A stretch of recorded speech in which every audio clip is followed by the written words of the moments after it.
Hey everybody, it's episode 394 of PodQuest. Hey! It's Wednesday, March 2nd, 2022. I can't believe it's already March. I am Chris. With me is Druten. Happy birthday to me! Oh, it is your birthday tomorrow, isn't it? Yep. Happy birthday! We just talked about this 3 days ago. I don't remember hearing it, plus I had a lot on my mind with, like being a DM and running an entire game that I just mostly devised up 4 hours in my head. I was going to say, hours prior. You were making it all up as you went. Some of it, we could all tell. Some of it, for sure. And that person complaining is Richie. Huh? No, I just said you were the one complaining. You're not even listening. Jesus. Complaining about what? I'm lost. Exactly. Yes, Exactly. So, this guy, over the weekend, he's maybe doing a charity Twitch stream. Yes, this guy, meaning Richie, meaning the one of us who streams, twitch.tv/b_walnuts if you don't already follow me. I am planning and trying to do it. I still have a lot to figure out, like how to do the whole charity stuff and things like that, and overlays and chat commands and whatnot. But I am planning on doing a Ukrainian help fund charity stream this Sunday, the 6th.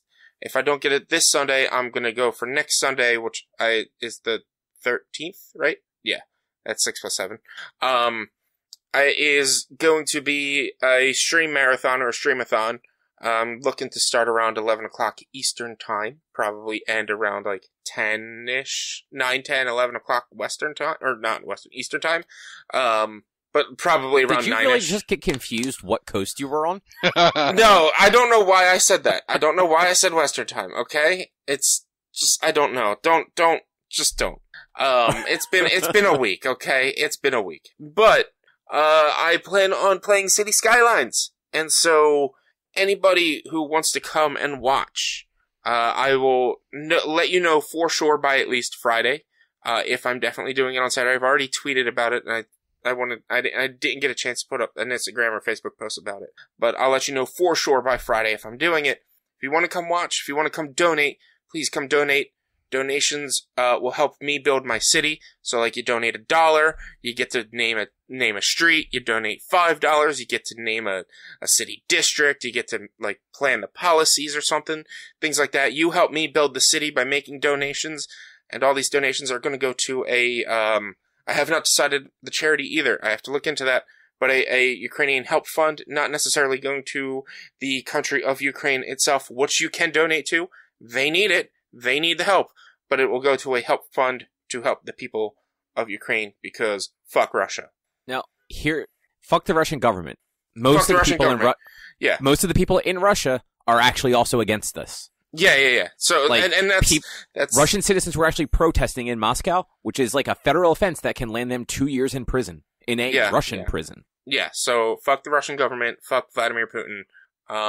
I hope he tries to cyber attack us for saying that. It'd be hilarious. Like OneQuest. I hope he hacks into OneQuest or something. That'd be so funny. Without the hyphen. Yeah. So here's my thing. Mm-hmm. I think it's a good idea. Not shitting on the idea. It's a wonderful idea. Do charity streams. Good. That's part of the reason why I really started streaming as well. Is I did want to start doing some sort of charity streams from time to time.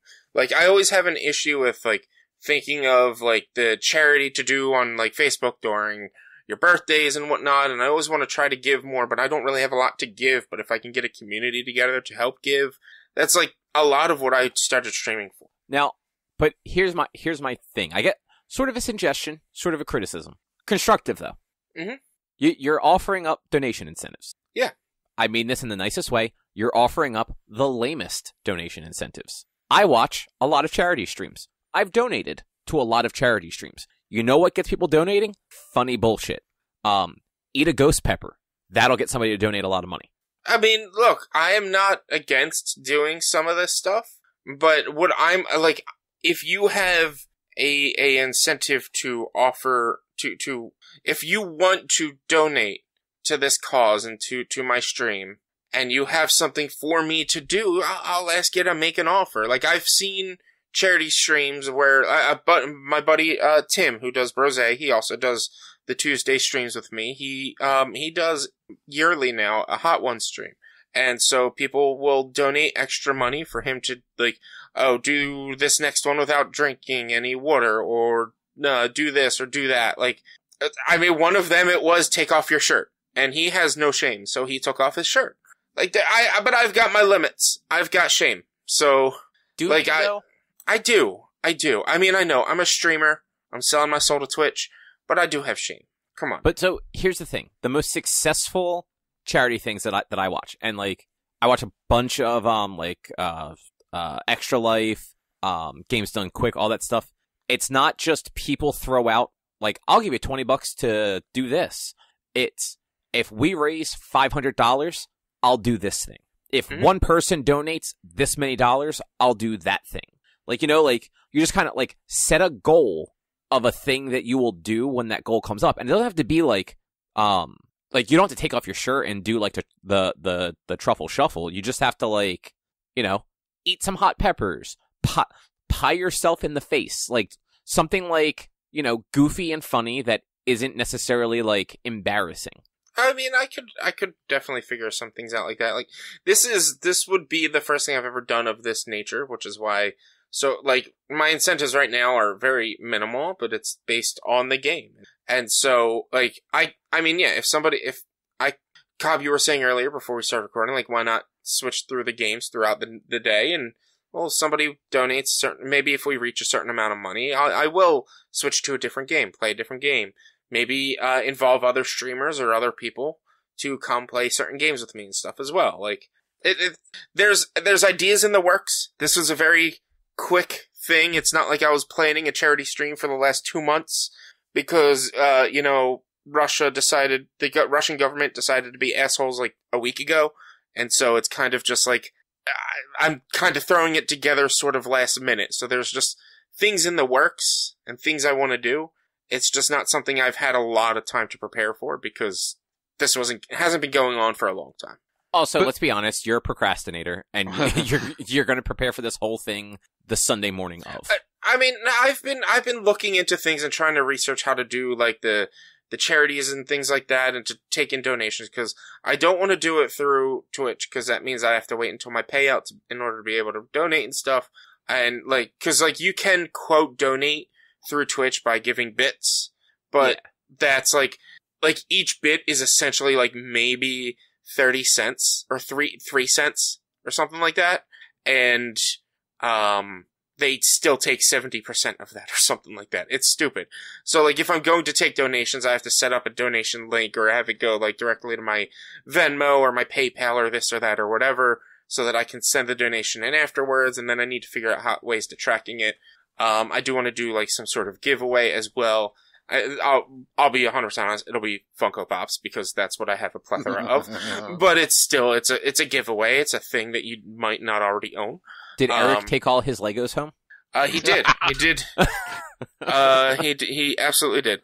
So I was gonna say, man, Legos ain't cheap. Like they would be a wonderful giveaway. Oh yeah, they would. But no, he took them home. I'd have to go through, like, the Pops. I do have this extra Shenron, but I promised it to a buddy, so I'd have to talk with him to see if he actually wants it or not. I don't think he's got the room in his apartment to have it, so I might just have him join the stream, and maybe he'll win it. Honestly, I've thought about that, but I was just like, nah, I can't say you're gonna win the Shenron, but still say Paul. I would never do that. It's just fucked up. No, I didn't say to give it to the friend. Well, I just said have them like watch the stream and like have them in the lottery to maybe win it. Yeah, so it's I get what you're saying about having better incentives, and I do have to figure that out, which is why, like, I know on Twitter I posted it, like, I want to do this on Sunday, but it's like I'm still a little up in the air because I still got to figure how to do it all, and I'm pretty booked up schedule-wise until Sunday, so I don't really know if I have a lot of time to figure it all out before then. But just keep an ear out on my Instagram, and we'll post it on both Facebook, Twitter, and Instagram on not all 3 of the OneQuest ones when it's actually set in stone. But yeah, it's a work in progress. We're figuring it out. Yeah, to Cobb's point about the incentives, like non-game things do better unless the game thing is like an incredibly specific trick.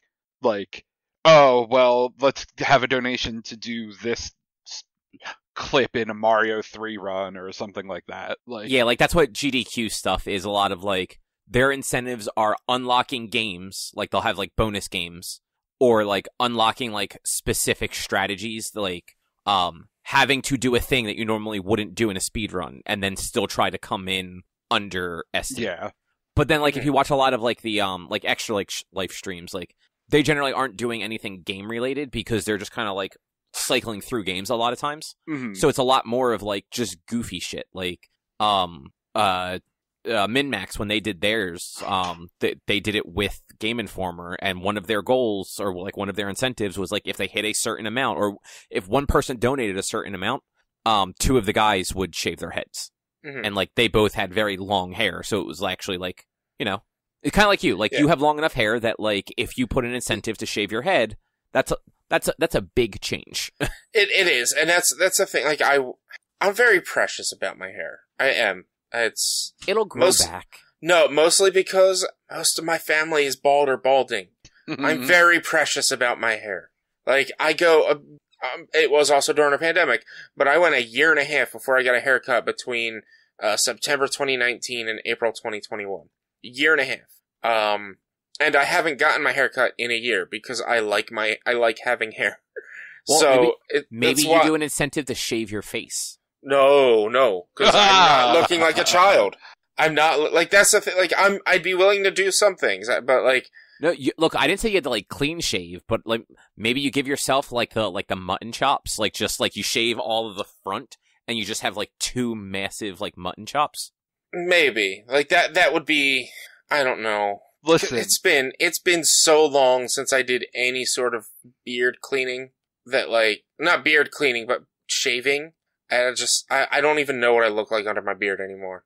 But like I'd figure things out. There's still time to try to figure it out. Hopefully I've got time throughout tomorrow and Friday to look things up and research it. Figure out physical incentives. Maybe one of them is to force me to play Ring Fit Adventure for a half hour while I'm streaming on Sunday. I mean, it's something I could do. Hey man, you can use that ring to fight bosses in Elden Ring. I mean, has somebody already done that, I'm assuming? Elden Ring player defeats boss using Ring Fit controller on the first try. Bullshit. I mean, I believe it, but also damn. Here's the link to the IGN article. I don't believe it. He is even like he has the video. He's even doing like the leg stuff because like he has the Wiimote attached to, or the Switch controller attached to him. See, that's the thing. I don't have the technological know-how to figure all this shit out to connect my shit to my PC. That's fine. I'm just saying it's possible. It's a thing you could do. Mm-hmm. But anyway, Rich, what's on the agenda? On the agenda, apparently there's a thing on Kickstarter, or a thing about Kickstarter. Then Funimation is merging their stuff with Crunchyroll. I played Elden Ring, and I think I'm the only one, so we're going to talk about that for a bit. The Pokemon Presents on Sunday, we're going to talk about that. Dritten played Lost Ark. Then there's Gundam Seed Destiny, and Space Force. So it's pretty busy, pretty stacked show. It is. So yeah, the Kickstarter thing is quick. Are you guys familiar with who Brandon Sanderson is? Fuck no. No. Right. He is an author, a fantasy book author. He writes those like absurdly long fantasy novels, like 5, 6, 7, 800 pages or longer. Are you guys familiar with the Wheel of Time at all? Like even just the name of it? The name, yes. So the Wheel of Time was a very long fantasy series. The original author, Robert Jordan, died before he could write the end of it. And Sanderson actually finished it in such a way that the fans of the series were actually pleased with it. Okay. You know, which isn't a thing that often happens. But he has written a whole bunch of very good fantasy novels. Mm-hmm. He announced yesterday, that he was doing a Kickstarter for over the pandemic, like over 2 years. He just wrote 4 books in secret. Technically, he wrote 5. One of them is like a shorter one that he's going to do a graphic novel, but wrote 4 of his full length novels in 2 years. Just, he had ideas and had the time, so he just did it. Didn't tell anybody, including like his team and publishers and everything. And this is while he's also doing like his regular writing. Like, he still had deadlines and drafts and edits and all to make on like other books that we're going to be publishing. Mm-hmm. Which is absolutely absurd, because if you think about it, George R.R. Martin in 26 years has written 5 books. In 2 years, this man wrote just as many books. But the crazy thing is, so he did this, and he announced basically they're not going to go the normal publishing route.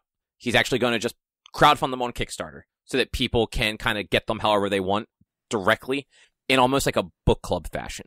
Mm-hmm. So his plan is, because the books are basically done already, anyone that backs it, they can either back it for an ebook, an audiobook, or a hardcover, or like combinations of the 3.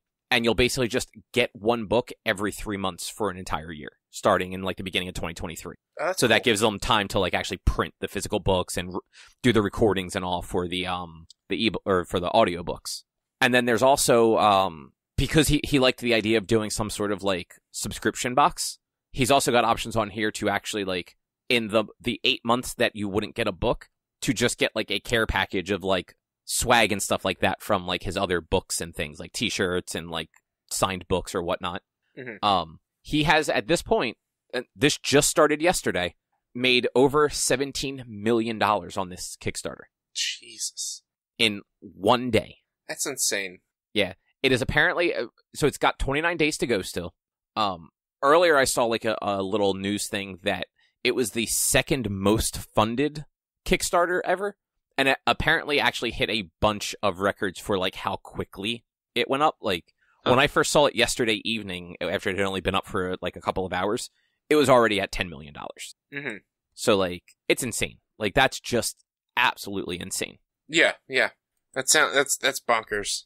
Yeah, and like, I've only read 2 of this guy's books. I still have the 3rd one in like that trilogy, but like, he writes really good books. Like, he writes really interesting like magic systems.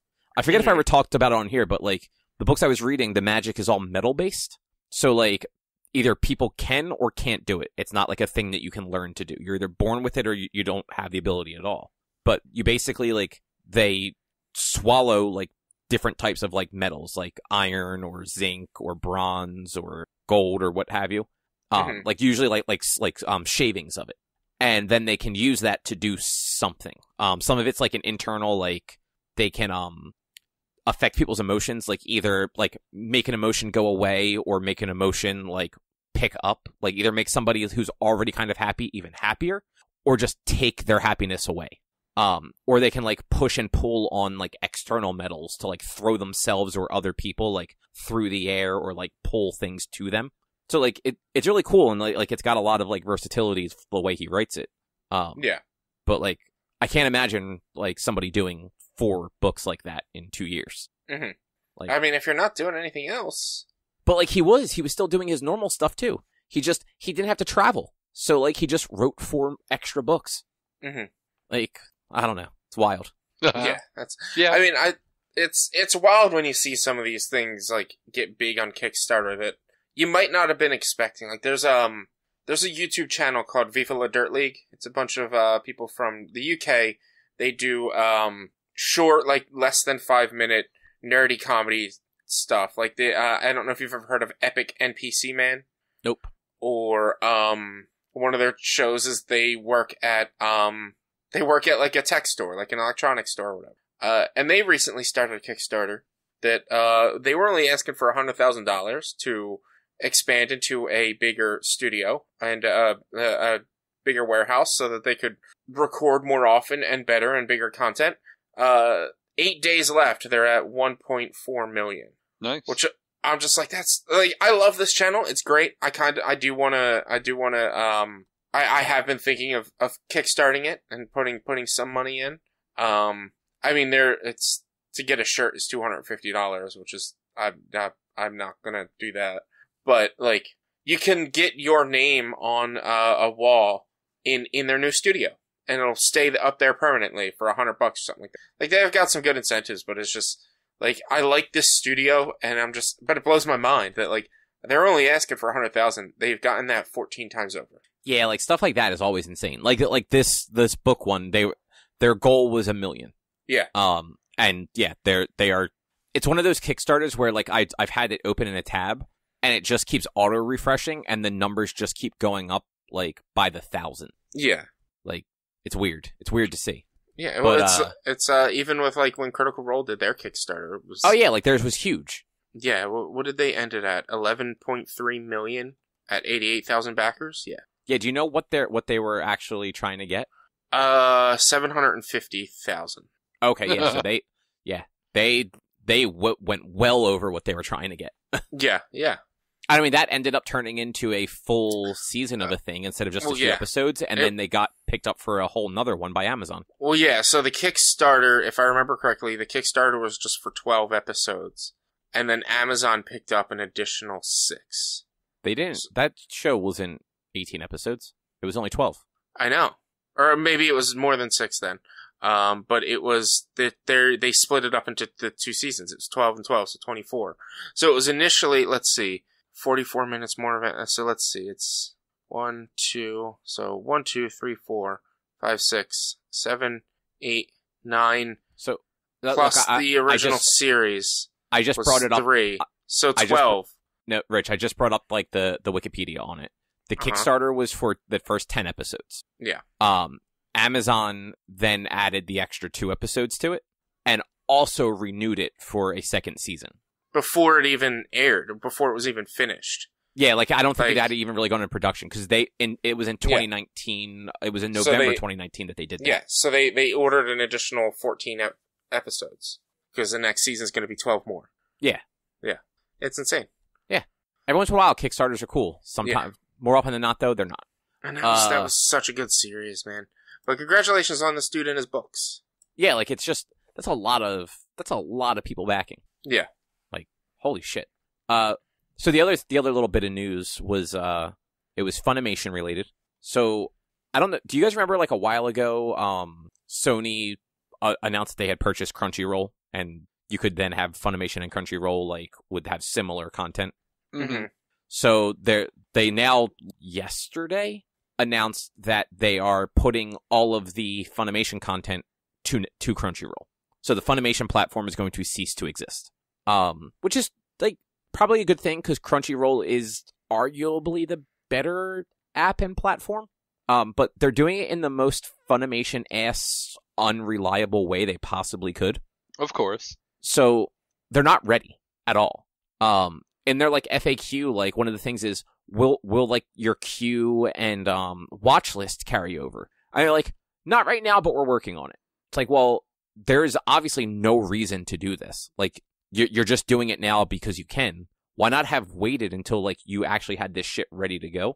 So the other thing, all of their content is not yet on Crunchyroll. So like some stuff is on Funimation and you can only get it on Funimation. Some stuff is on Crunchyroll and you can, or some stuff is actually on both. And anything new to this season, for spring will only go to Crunchyroll. But you have stuff like I was like kind of comparing stuff. One Piece, for instance. Only the dub is on Funimation. Like if you want to watch the dub for One Piece, you can only watch that on Funimation right now. They have no timeline that they've released on when everything will be available on Crunchyroll. So if you are trying to watch One Piece and also want to watch like the current season of stuff that would normally have been on Funimation, you now have to spend $20 a month to subscribe to both of them. That's weird. Yeah.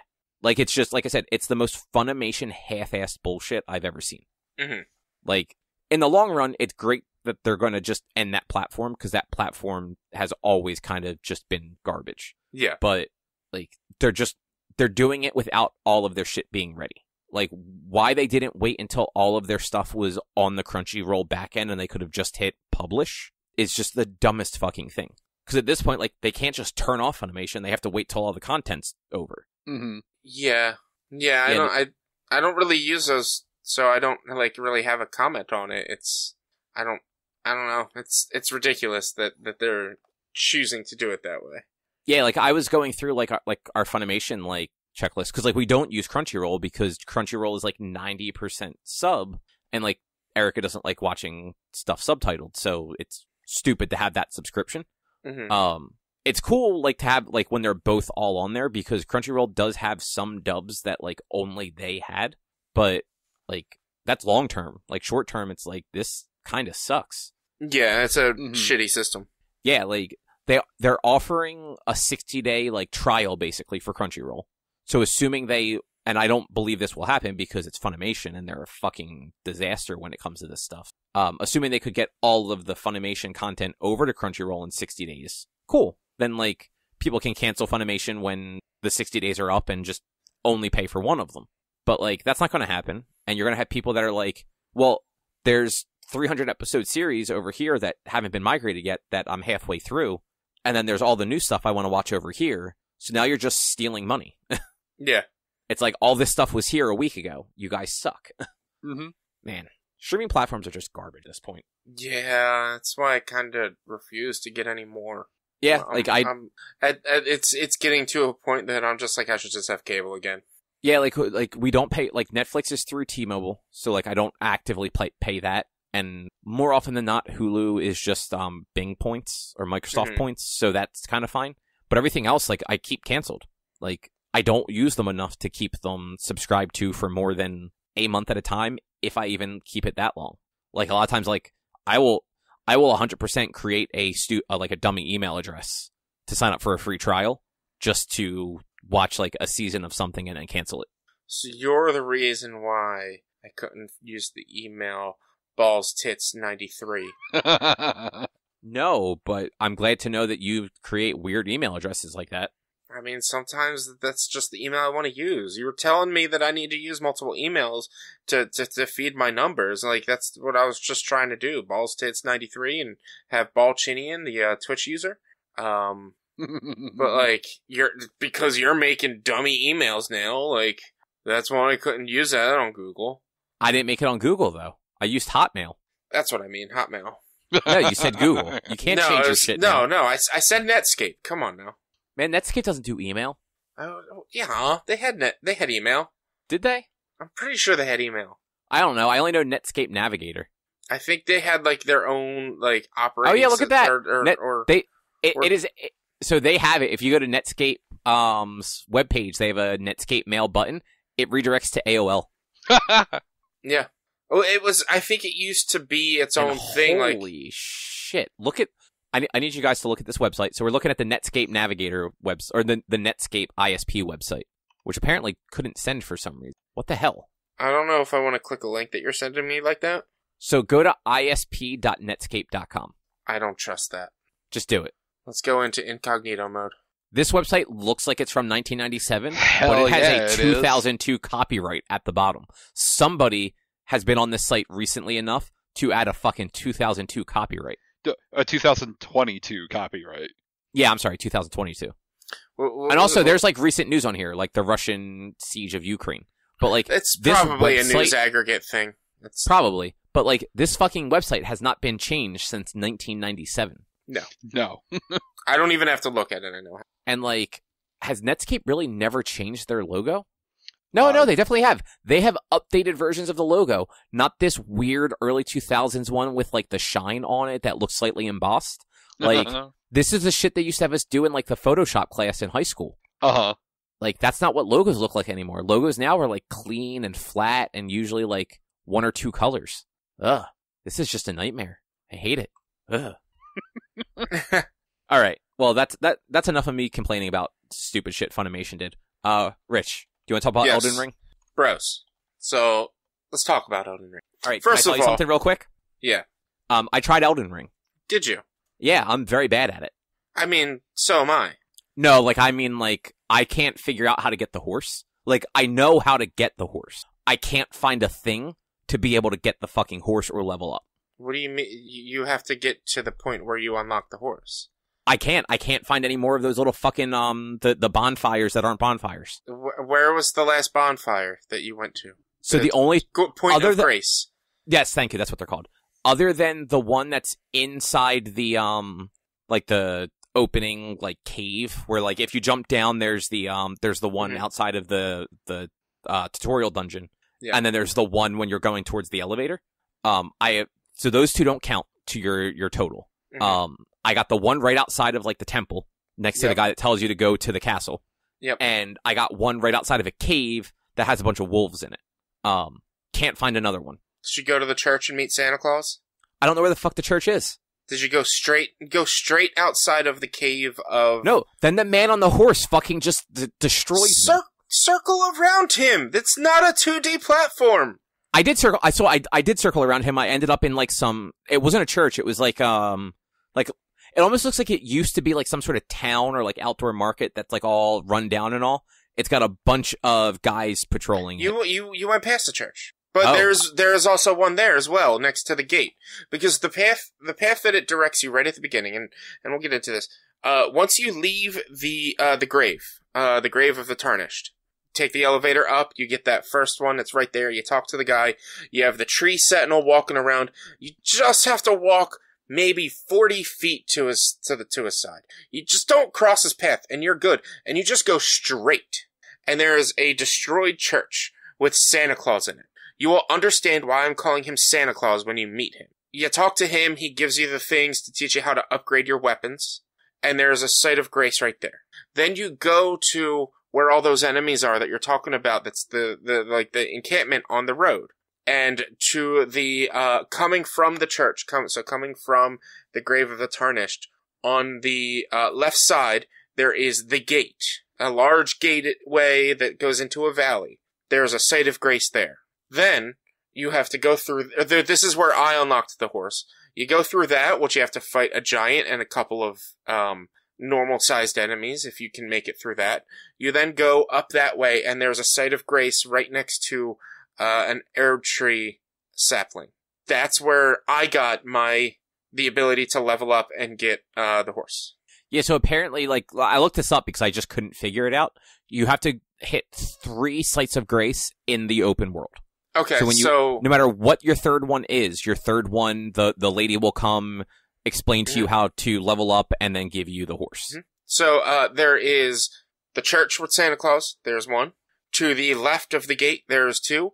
And to the right to the left of the encampment, right of the gate, there's the one I told you about. And then to the right of the encampment, there's another one. So you go to the encampment, you go all the way to the right, you cross the road, and you'll eventually get to one. Yeah, I got to that encampment once, and I started taking people out, and then somebody pulled a fucking horn, and then I was dead. Yep. So. Yep. But then I didn't like the character that I tried a samurai first. I didn't like it, so I stopped and I started over because I hadn't made any progress. Mm-hmm. And I just went with the Vanguard because that, from what I was reading, that's like a good, like, if you've never played one of these games before. Yeah. Which I haven't, so. You played Bloodborne. I played Bloodborne for about 20 minutes and couldn't get past the first area.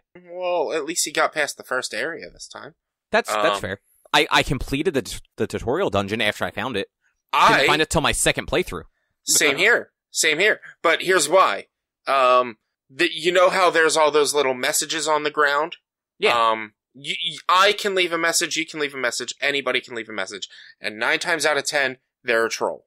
Like, it's somebody just leaving a message, oh, jump down here, you'll be fine. And so I saw a message that said, go down. Fuck you. I'm not going down. I'm gonna die. I saw the same thing. Yeah. So I didn't go down. I then was, like, exploring over that way and ended up, like, dropping down and did the whole tutorial thing. I wasn't feeling it my first couple playthroughs. It took me until, Monday night when I was playing it, when I actually got a weapon that feels comfortable to use, when I, like, actually started to understand some of the gameplay mechanics, when I was able to defeat both the Tree Sentinel as well as fucking Margit, the first friggin' hardest boss you have to fight.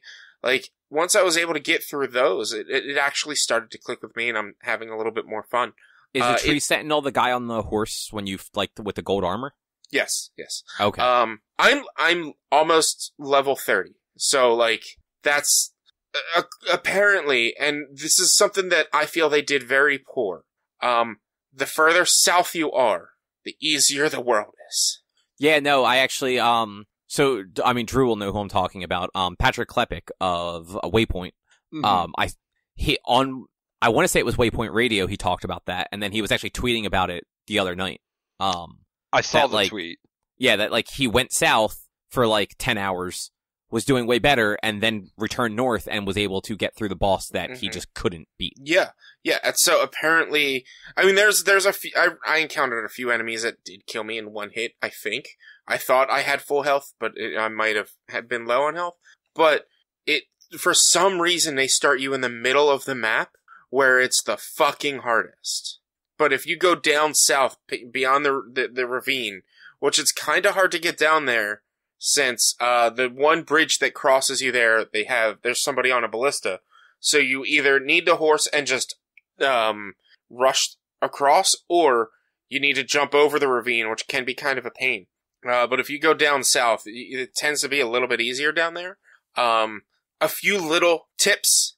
If you open up your map, because I'm assuming you haven't gotten the map piece yet.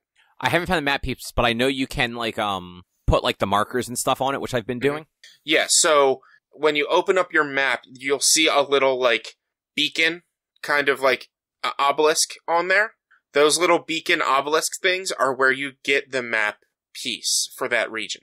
Oh, see, I couldn't tell what those things were. I could tell what the sites of grace were, and that you could, and I saw you could fast travel to them. Yeah. And I could put in a waypoint or the little markers they have, the different symbols.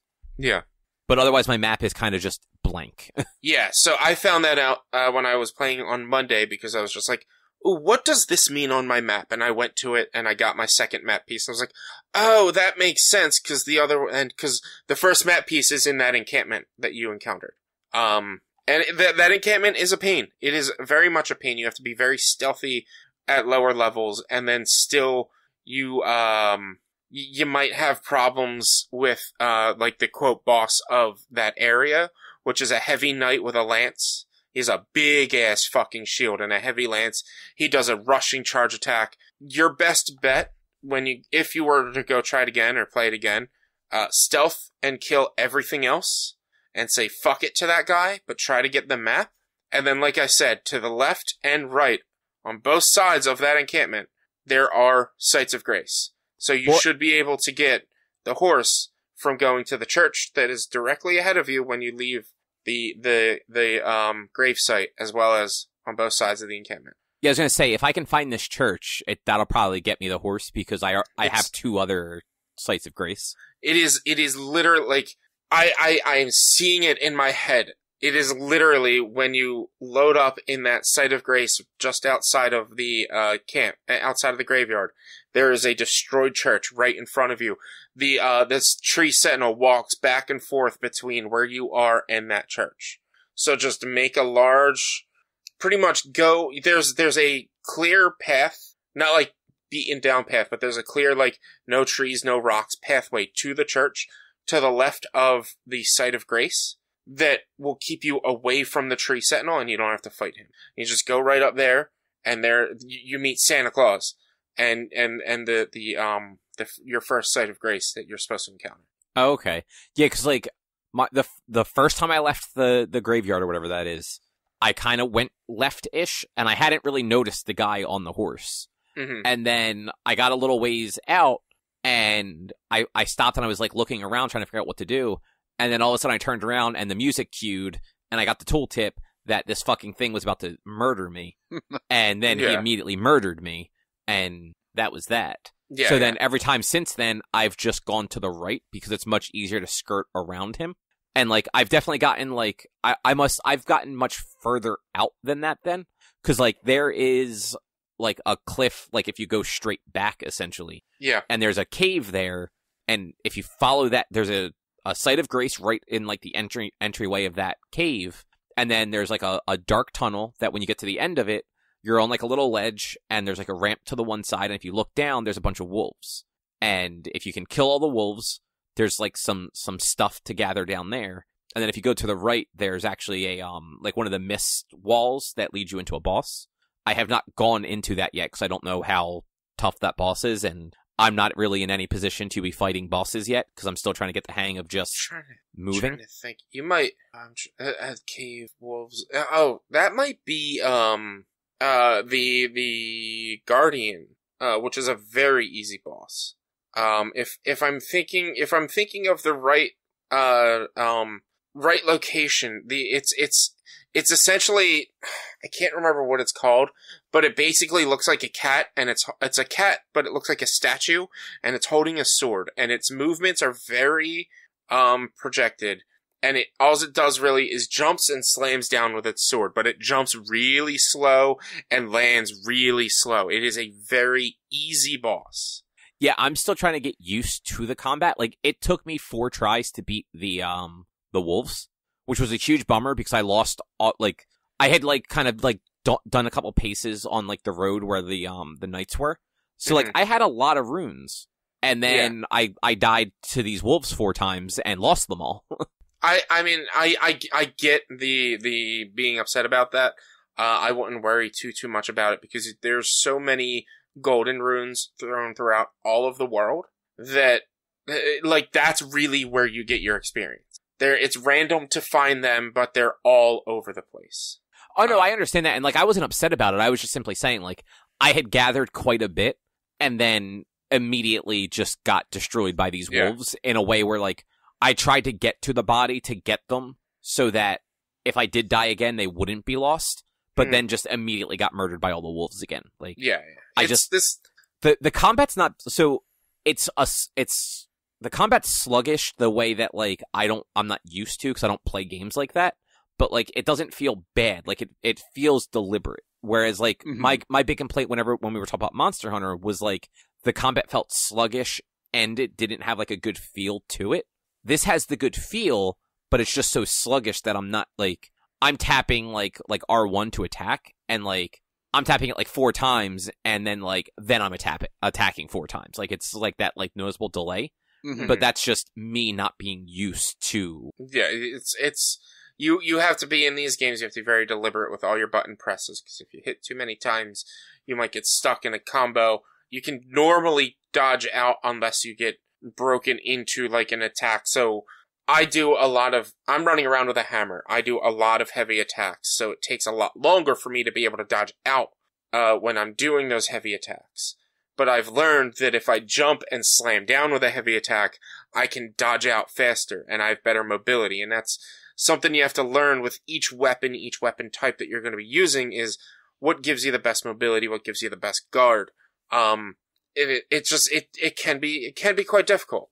Like I said, my first 2 playthroughs, a combination of both poor streaming numbers as well as just not fully getting the game and understanding the game, made me a little perturbed and it wasn't clicking for me. I always have a big break or a rage quit or something when I'm playing one of these games.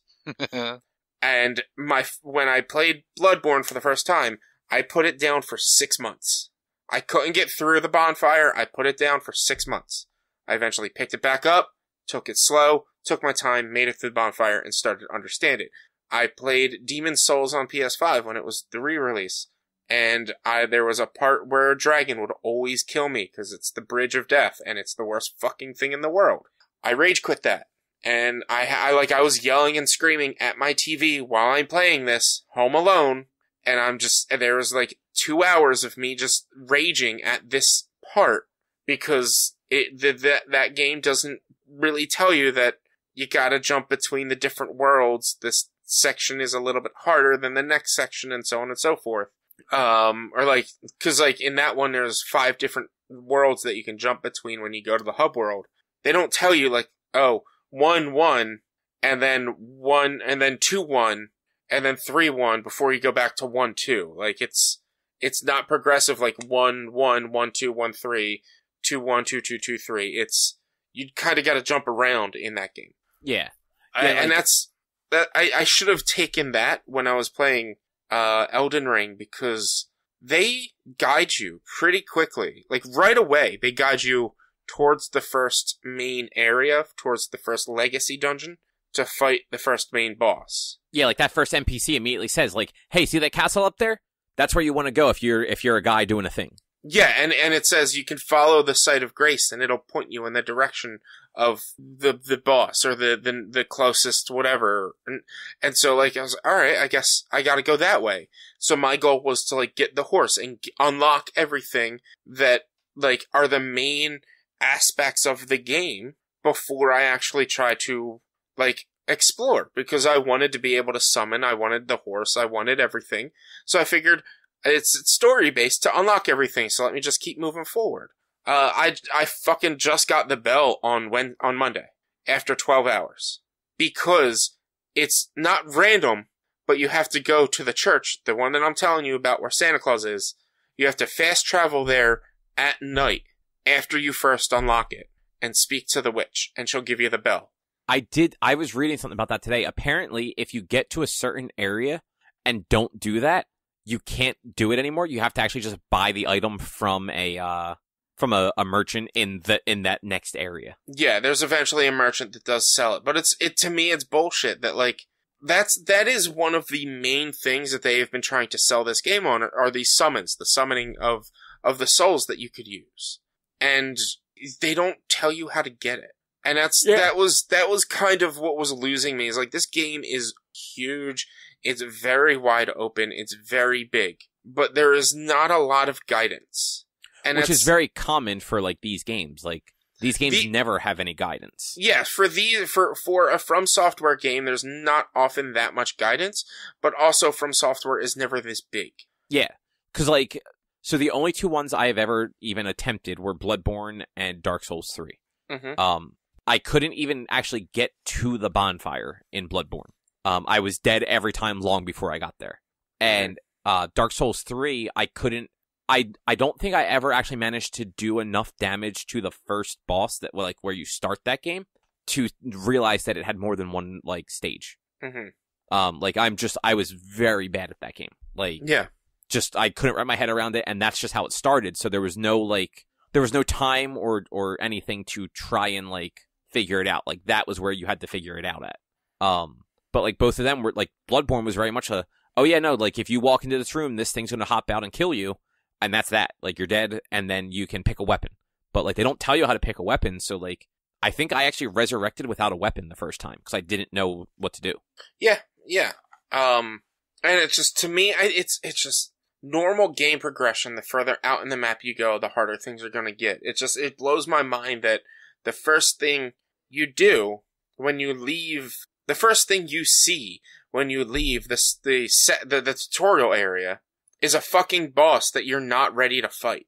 And it's like after having played for 12 hours and finally getting to a point that, like, I'm actually powerful enough to do some of this stuff, I'm like, all right, it's now clicking for me. But if they would have said, go south first, see what you can find down there, and guided me south first, instead of guiding me to the first main boss area, I would have had a much better time playing this game. At least at first. Yeah, which definitely makes sense. And, like, I've only played 2.5, maybe 3 hours. And like I said, like, I've made zero progress because I just couldn't figure out what the fuck to do. And I couldn't find any more of those sites of grace. And it's like every time I would start to, like, go in a direction, I would either die or find, like, a cliff or, like, something I could not get around. Yeah. And then, like, I'd start to try and get around it, and then somebody would show up and kill me. Yeah. Like, I found a camp real quick with, like, what I thought were soldiers, like, just like the same run-of-the-mill soldiers, and it looked like there was a site of grace in there. So I'm like, awesome. I'm going to sneak around the backside of this because the guys are facing this way, and I'll try and, like, take one or two of them out real quick before they see me. And then they're soldiers. I've been killing them for, like, 3 hours. This will be fine. They weren't soldiers. They were some sort of, like, Nordic, like, Viking ancestors. They had, like, giant swords. They were much harder than the soldiers. Yeah. I snuck up on one, stabbed him with my sword. It did no damage. I slashed him a few more times, managed to kill the one, and then just got slaughtered by the other one. Yeah. I was exploring something. I can't remember what I was looking through or exploring, but I was just running around exploring, and I found a chest, and I walk up to it, and I open the chest, and it teleports me to the northeast part of the map, one of the hardest sections of the map. It not only does it teleport me to the northeast part of the map, it teleports me into a fucking cave in the northeast part of the map, which you cannot fast travel out of. Oh, I didn't know that. And not only does it teleport me to the northeast part of the map in a fucking cave where you can't fast travel out of, but when you die in this fucking cave that you can't fast travel out of, guess where you resurrect? Back in the cave? In that cave where there's no site of grace that you can't fucking fast travel out of. Wait, So every time I've died so far, I get an option. Not every time. It's either the last site of grace I went to, or one of these statue things. A statue of Mariska. Yes. They have those placed throughout the world, and if you cross a statue of Mariska, it's pretty much because the world is so open. They didn't want to force you to backtrack that much. So the sites of graces are where you do your leveling up, and you can respawn at a site of grace if you want. But this way, so you don't have to go all the way back halfway across the map because you haven't seen any local site of graces, you respawn at a statue of Mariska, which is really close to you. But in this particular area, because there was no close by site of graces, and there was no statue of Mariska, if I die, I just fucking die. And I come back where I teleported from, which was bullshit. So I ended up having, at one point, I just trying to find my way out. I was just running because things were killing me in 1 to 2 hits. And I couldn't hurt anything. So I ended up running upwards and then around this thing, and I saw that there was a drop, and I looked and was like, alright, maybe I can make that drop, and I just dropped down and I died from the fall. Then I found that to exit the map is to go where I dropped to, but there's a better way to do it.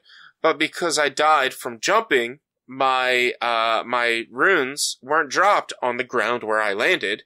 They were dropped at the last point I was standing on before I jumped down. Oh, man. So I was like, there's about 2,000, 3,000 runes. That's not even a level up. Fuck it. And I just left. I was just like, it's not worth trying to go back and get those because they'll probably get lost anyway. Or I have no way of getting back to a safe point. It was just it was a shit show, and it was bullshit. That, like, it's just like, oh, we're gonna teleport you. And I was like, oh, man, why did you teleport me like this? This sucks. And then luckily you're not far from the exit where it teleported you to, but I was able to find a site of grace and then leave the camp and then teleport the fuck away. But yeah, the game does not really do a very good job of telling you things, which was my biggest problem. And then you don't actually get access to, I don't know what it is you need to do to get access to the round table. What's the round table? It's basically your central hub for everything that you would do. So once you unlock the ability to level up and you get the horse, and it might just be you need to get one more, like a 4th site of grace after that, or you might have to encounter a legacy. I don't really know, but like she'll come to you and be like, I can take you to the round table, and there you can hone your skills and stuff like that. And you can speak to somebody who will upgrade your equipment.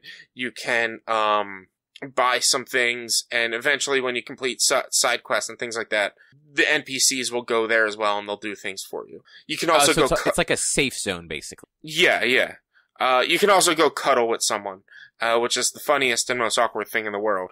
But don't do it after your first time doing it, because it's bullshit. When you cuddle with this lady, she's like, do you want me to hold you? And you say yes. And she asks you a question, and depending on your answer, she'll either take away 5% of your health or 5% of your endurance.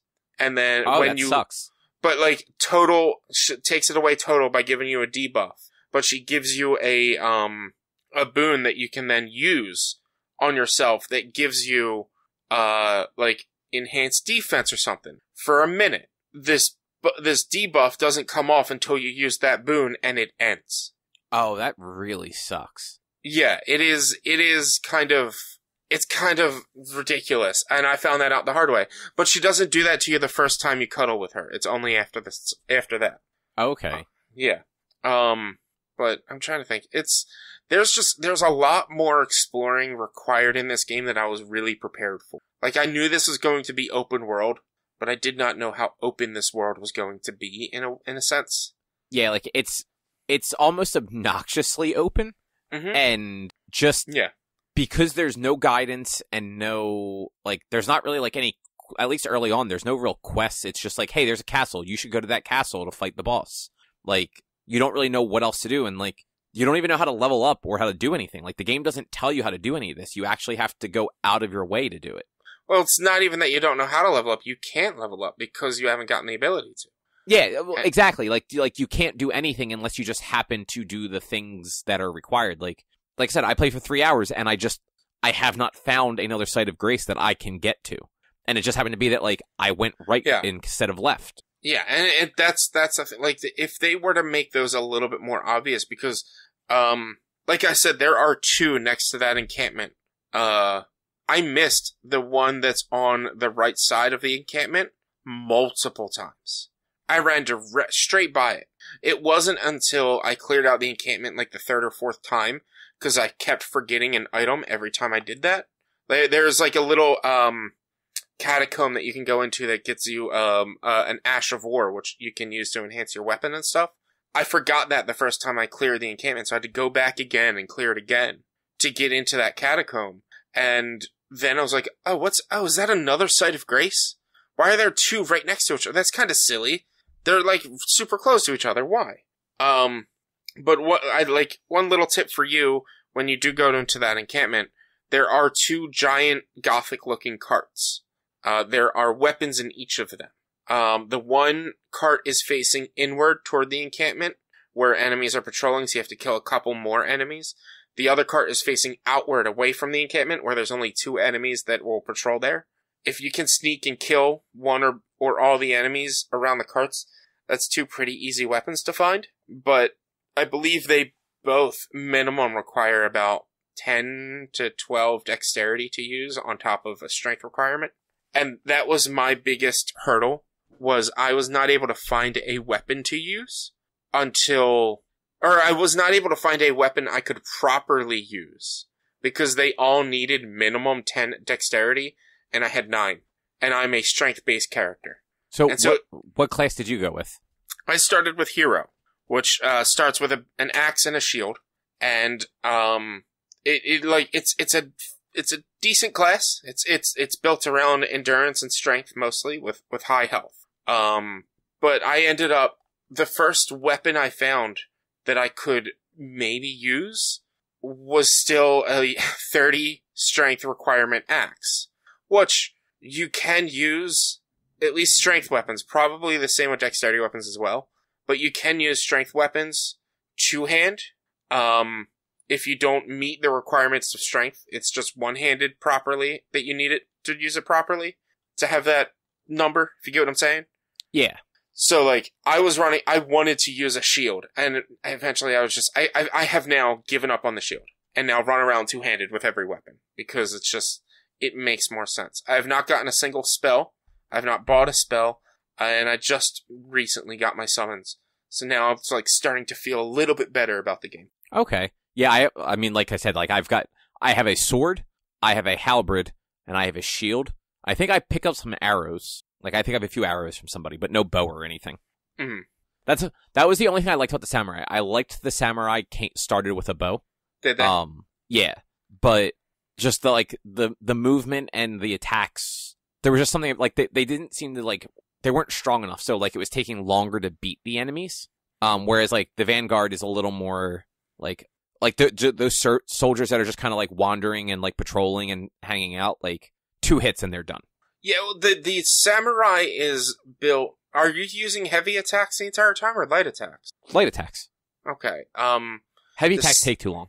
The samurai is built more for the stealth attacks and stealth sneaking and back like the back attack criticals, as well as because that's what Sekiro was all about, was a samurai about breaking the poise and breaking their posture. Which, in order to do that, you need to... The best way to break posture is use a weapon 2-handed and just attack a fuck ton. So, 2 things. I have no idea how to use a weapon 2-handed, and... Because the game doesn't fucking tell you. When I played the samurai, it was when I missed the tutorial dungeon, so I didn't know how to do it. Like, I didn't know stealth was a thing. Yeah, so, to wield a weapon 2-handed, hold Y... and press the light attack button of the hand that the weapon is in. So if it's on the left hand, or if it's in the right hand, you hit the R or ZR, R1, whatever controller you're using. Yeah. If it's in the left hand, you use ZL or L1. You have to hold Y and hit the button, and they'll transfer from having it in one hand to having it in two. Or if you have a shield, they put the shield away and put it in one hand. Okay. The game does not tell you. It doesn't tell you that. No, it doesn't. And that's a problem. But I mean, that's how all these games are, isn't it? Like they don't tell you how to play. No, because wielding a weapon two-handed in other Souls games is as simple as not equipping something in the second hand. You should be able to unequip your shield and just have the sword on immediately. But no, in order for me to be able to easily swap back and forth between having a shield and not having a shield, I have to remember to hit the Y button and then the L button and make sure my shield is equipped as well. Like, then I can pull up the shield and block real quick, and then put the shield away instead of hitting left on my control pad to swap the shield away and go to two-handed, and then left again to grab the shield out and go to one-handed. Like, it's as, in previous games, it's as simple as just not having it in your second hand. Or the weapon is generally naturally two-handed. Okay. Yeah, like I said, like, I have very little experience with it, but I just remember, like, in Bloodborne, like, because that's definitely one I played a little bit more of. Mm-hmm. Like, they didn't explain anything to you, and you could resurrect 5 times and never have a weapon. I mean, if you don't go walking around talking in the dream, then that's kind of your fault. Well, but it's not just talking. Like, you have to go to, like, those, like, steps and, like, talk to, like, the step or whatever. It's been a long time since I played Bloodborne, but I don't think it's as difficult as you're saying it is. It's not, but, like, the first time I played it, I did not, like, I talked to things, but, like, I did not catch the stuff on, like, those little, like, platforms that, like, let you pick the weapons. It was, if I remember correctly, it was just in a chest, and you had to go to your chest and grab the weapons. No, there were no chests. There is a storage chest not a chest, like a loot chest, like there's a storage chest. Because you're not limited to just the weapons you pick. You can find weapons throughout the game and stuff, and you can buy weapons. Yeah, but like, when that game starts, there were like the 4 different types of weapons you could have, and they were like there were spots on the ground that you would go up to, and it would show you that weapon that you could pick. I don't know. It's been forever. But yeah, it's definitely a game. It's a game that you need a lot of time to dedicate yourself. Yeah, I mean, people the people that were reviewing it were playing it for 80 hours or something crazy like that. Mm-hmm. But do you guys want to talk a little bit about the Pokemon Presents? Yeah, sure. Let's get into the Pokemon Presents. Just open up the door to it real fast. Yeah, perfect timing. But yeah, so what was that? Was that Sunday. Last week or this week? It was Sunday. It was Sunday the 27th because that was Pokemon Day. And they showed a bunch of stuff. Let's not overhype that. No, they did show a bunch of stuff. Just because it's not stuff for us doesn't mean they didn't show a bunch of stuff. They showed things for Pokemon Go, where the Alolan Pokemon are coming. They showed things for the Pokemon Cafe game, whatever it's called. Which, if there are fans out there, it's literally called Pokemon Cafe. Yeah, they showed things for Pokemon Masters or whatever, that other cell phone game. For Pokemon Masters, Pokemon Unite, and then they showed stuff for Pokemon Unite. Like, it's 15 minutes. What do you expect in 15 minutes? But they showed, in the first 6 minutes, they showed things for 4 games, which, yeah, they're not our niche. I don't play any of these cell phone games. I've wanted to get into Pokemon Unite, but, like, these aren't not my niche, but it's not to say that they didn't show a lot of things when it comes to a single IP. They were very boring things. Come on now. They're boring to you because you're not you're not the target audience. Man, nobody plays Pokemon Cafe. Or I mean, legit, I didn't even ever heard of Cafe or whatever Master. That was the other thing. They both came out a few years ago. Like they released and then very quickly kind of just faded into the background for everybody. Yeah, I've heard of they've made announcements for Cafe at least once a year. I think Cafe is actually on Switch also. Maybe. I think so, yeah. Because they tend to do that, too. They tend to release, like, there was on the, Wii U. Or no, it was a 3DS. There was that Pokemon puzzle game that was on both, it was supposed to be on both phones and that. Like, anytime they release a Pokemon, phone game, they release it on whatever Nintendo console there is as well. Yeah, you're not wrong. But But I guess that like for like the core games, they showed that they're going to be releasing Oak's Letter so that you can get Shaman in Brilliant Diamond and Shining Pearl. It'll be a mystery gift in March. Yes. Which that is how that game, like, I'm trying to remember. So Diamond and Pearl was a DS game. I don't think they had just internet connectivity on the DS, right? I don't think they did. So that one, you couldn't just get a mystery gift over the internet. So I think Shaman was only available like at like events at like certain retail places if you brought your DS there. And it may have only been available through in Japan because they used to, even up till Gen 4, they still used to do that a lot where like they only released them in Japan. But it was the same deal. You had to get Oak's Letter, and that would let you go to like some little garden to catch them, basically. Yeah. And then they announced, I believe it's patch 1.5 for Legends Arceus. It's 1.1 something, I think, actually. Still, they released a patch. I watched it today. I'm not 100% sure, but I watched it before we recorded. I think it was like 1.1 something. Okay. 1.10 or something like that, yeah. They released a patch, and it added some new like quests, which is neat. Like, they involve Pokemon. What are those things called? Not Rampage, but the Horde thing. Not the Hordes. Yeah, the Hordes. Thank you. Is that what it's called? I can't remember. I don't know if they're called Hordes, but basically, I haven't unlocked them yet because I haven't played Legends Arceus in a while. Yeah, so it's just like when you go to the map, sometimes you'll see like in a zone, like on like the world map, let's call it, where you can see all the zones. You'll see like just a little circle with a Pokemon in it, and it's basically saying like somewhere in the zone, those Pokemon are spawning more heavily. So there'll be like 20 to 30 to 40 of them all kind of just like constantly spawning in an area for like a certain amount of time. Those are the times that you're most likely to find shinies of those Pokemon because so many of them are spawning at once. Like I found, I caught the shiny Ponyta that they kind of like hand to you, but then in that same area there was actually a Rapidash horde or whatever you want to call it, and there was a shiny Rapidash in there that I managed to catch. Yeah. But like it's nice that they added some extra quest stuff to it. And they're also giving away 30 Ultra Balls, 30 Gigaton Balls, and 30 Jet Balls. Yeah, you have to collect it by the 31st of March, which I looked it up because you need to put in a code to do this. Arceus Adventure, all caps. Yeah, I sent that to you, didn't I? I don't know. I don't remember. Maybe. But the other rewards that you could get from the mystery gifts, you have until the 9th of March to get. So if you have Legends Arceus, you make sure to collect your mystery gifts, which aren't, I mean, they're not a big deal.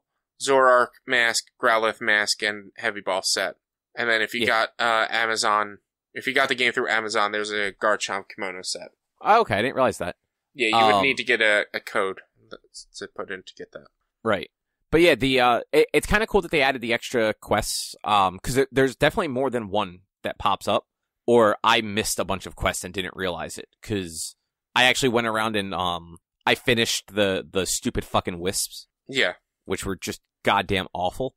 Uh-huh. And because I had to keep going to like the different base camps to like travel easier, there were a bunch of people at those base camps with quests for me all of a sudden.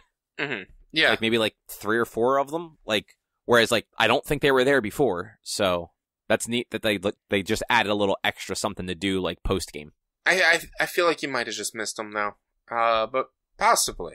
There's so many quests in that game. There are.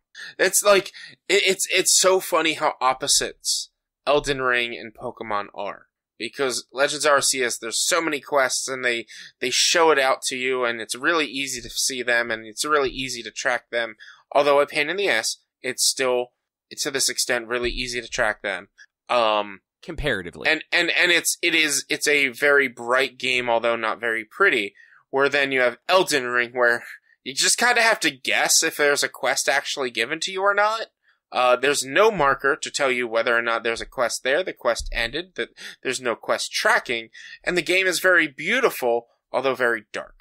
It's like they are polar opposites, but also like they're two sides of the same coin, sort of. Like it's ridiculous. Look at the boss fights. They're the same. It's all about dodging and like attacks of opportunity. Exactly. like the Arceus. So I got Arceus. Yeah.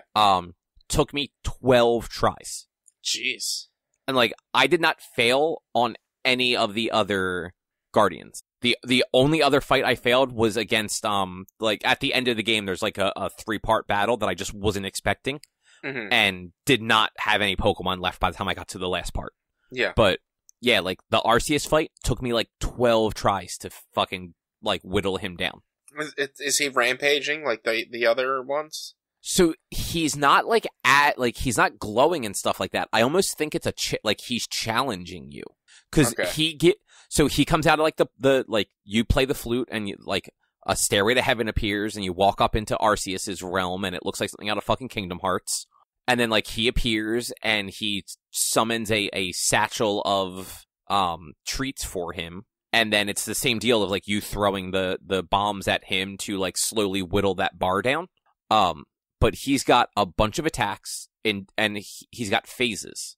So like as you whittle his health down, his attacks change and like he adds different attacks to it and they're rapid fire. Like there are only a few very small windows where you can actually hit him with the bombs in any sort of like consistent way. Yeah, that seems a little ridiculous. Yeah, like it was just such a high, like, I feel like if the other Guardians had sort of slowly built up to being harder, but they were all basically the same. Mm-hmm. Like, there was no real challenge to any of them. I want to say it was either Arcanine or Electrode was the only one that involves a little bit more, like, dodge until they stop and then attack. I think it was Electrode. Yeah. But everyone else was just like, yeah, I'm just going to run around, throw these at you, like, dodge occasionally, and this will be... Like, the first two, I don't think I actually fought Lilligant or Cleavor. I think I took them out entirely by just throwing the bombs at them. Mm-hmm. And then, yeah, you get to Arceus, and he's just like, nope, 2-hit kill, fuck you. Try again. That's rough. Nuts. But I guess the biggest thing they revealed on this Pokemon Presents, Generation 9 is coming later this year. Yeah. It looks... From what they were showing, you Cobb, you're saying it looks shitty. I don't think it looks bad. I don't think it looks terrible. It looks fine in my opinion. I like the region is based in Spain. I think that's cool. It's Scarlet and Violet are the games. Scarlet and Violet, and I will live and die by Fuecoco. I don't care. Like that tooth. Just I will live and die by Fuecoco. Yeah, all three of the starters are adorable. All three of them are going to turn into just absolute bullshit in their third forms because that's every generation for the last like 5 generations. Probably. Like there hasn't been a good like third form starter since like Generation 3. Yeah, true, absolutely.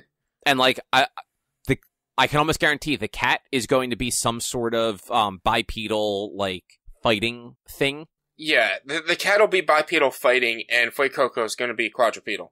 They're gonna just absolutely flip, and it's gonna be annoying. And the duck will probably turn into some sort of like awkwardly attractive swan sort of thing. No, like, he's just gonna be a shitty healer. We all know that. The duck is gonna be a shitty healer. He looks like Donald Duck meets Waluigi. Exactly, he's gonna be a shitty healer. But yeah, no, Fuecoco is actually cool looking. He's got like his little like he looks like an apple. But, like, as a crocodile dinosaur? He's like a croc dinosaur. He's got the white face kind of bone. Like, if he doesn't go, like, some sort of ghost style, even though they just did Fire Ghost with Legends Arceus, like, if he doesn't go, like, dark or ghost with his final form, they're probably missing something there. Or, like, fossil isn't a type, which it should be. But, like, if they could do, like, a fossil type. Fossil means rock. They're dead. Yeah, actually, I guess Fossil and Rock wouldn't be that far off. I mean, go back to Gen 1, all the fossils turn into rock something type. Yeah, they're all... Kabuto and Kabutops are both rock water. Aerodactyl is rock flying. And Ammonite Amistar is also rock water. Yeah. I don't think Aerodactyl isn't rock, is he? Yes, yep, 100%. He's freaking made of rock. He's made of rock. Most... With the exception of the Sword and Shield fossils, I think almost all fossils have been rock something. But Aerodactyl is not a fossil. He is Old Amber. Didn't you need Was it? Oh no, it was always Kabuto and Kabutops that you needed the fossil.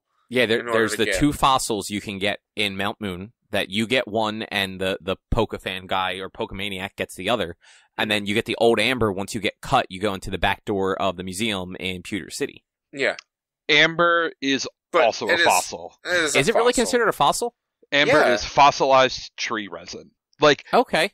That does not exist until it's sat there and hardened over time, just like rocks. Have you not watched instead Jurassic of coming Park? from dirt and whatever, it comes from tree sap.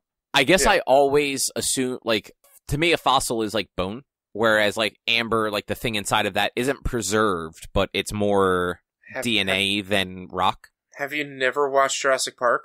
Yeah. That is a preserved mosquito in the amber. Exactly. Which isn't made of, the mosquito isn't then made of rock. But it's old. It's a fossil. Haven't you ever called a grandparent a fossil? That's rude. I've never called my grandparents fossils. But haven't you ever called, a shitty old person a fossil? I don't think I have actually ever used that. Yeah, it's just, a fossil is generally, an old preserved thing. But, yeah, I love Fuecoco. I hate that I'm going Firestarter again. But, because I usually always go Firestarter. I almost always go, there was a list, or there was a picture of all the starters ever, and it, circled the ones you started with, and I think there were 3 now, if you include Legends Arceus, that I didn't go Fire. And the 2 times that I didn't go Fire, I went Water, and this time I went Grass. Okay. Also, I just quickly scrolled through a list of all of the fossil Pokemon.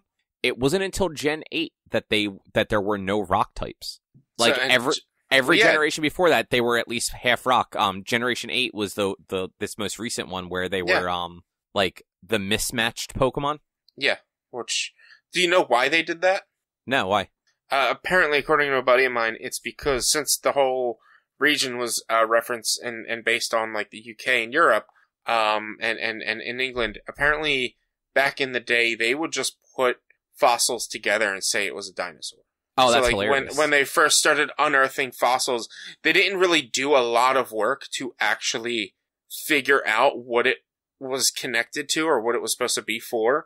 But if they found bones together, they were just oh, this is a dinosaur. So that's why they're all mismatched and don't have, you can see, if you look, there are body parts that are probably supposed to work together, but the Pokemon never end up matching together because that's just how they did fossils in, in ancient days in the UK.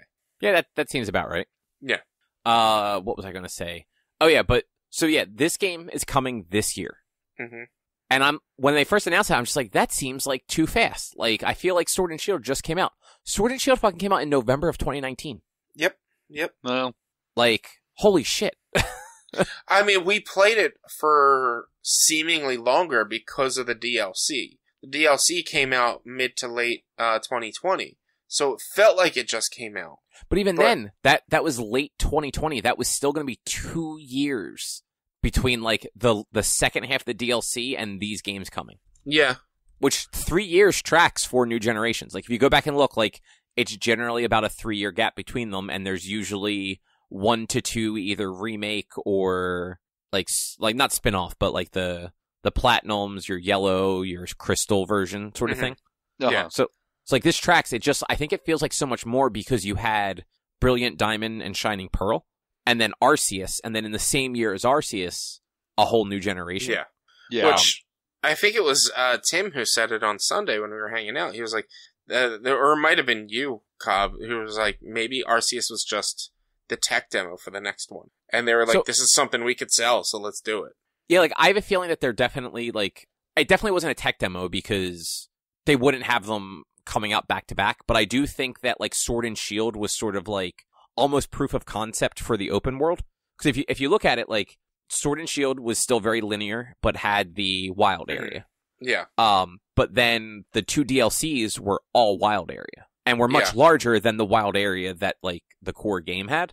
And then when you get to Arceus, it's even larger wild areas, but not quite open world. Mm-hmm. And then this one they are claiming is open world. Yeah. Whether it is and you can actually just easily go from place to place without transitioning, who knows? I mean, I would argue that even if each zone is broken down, I would argue that it's still a sense of open world.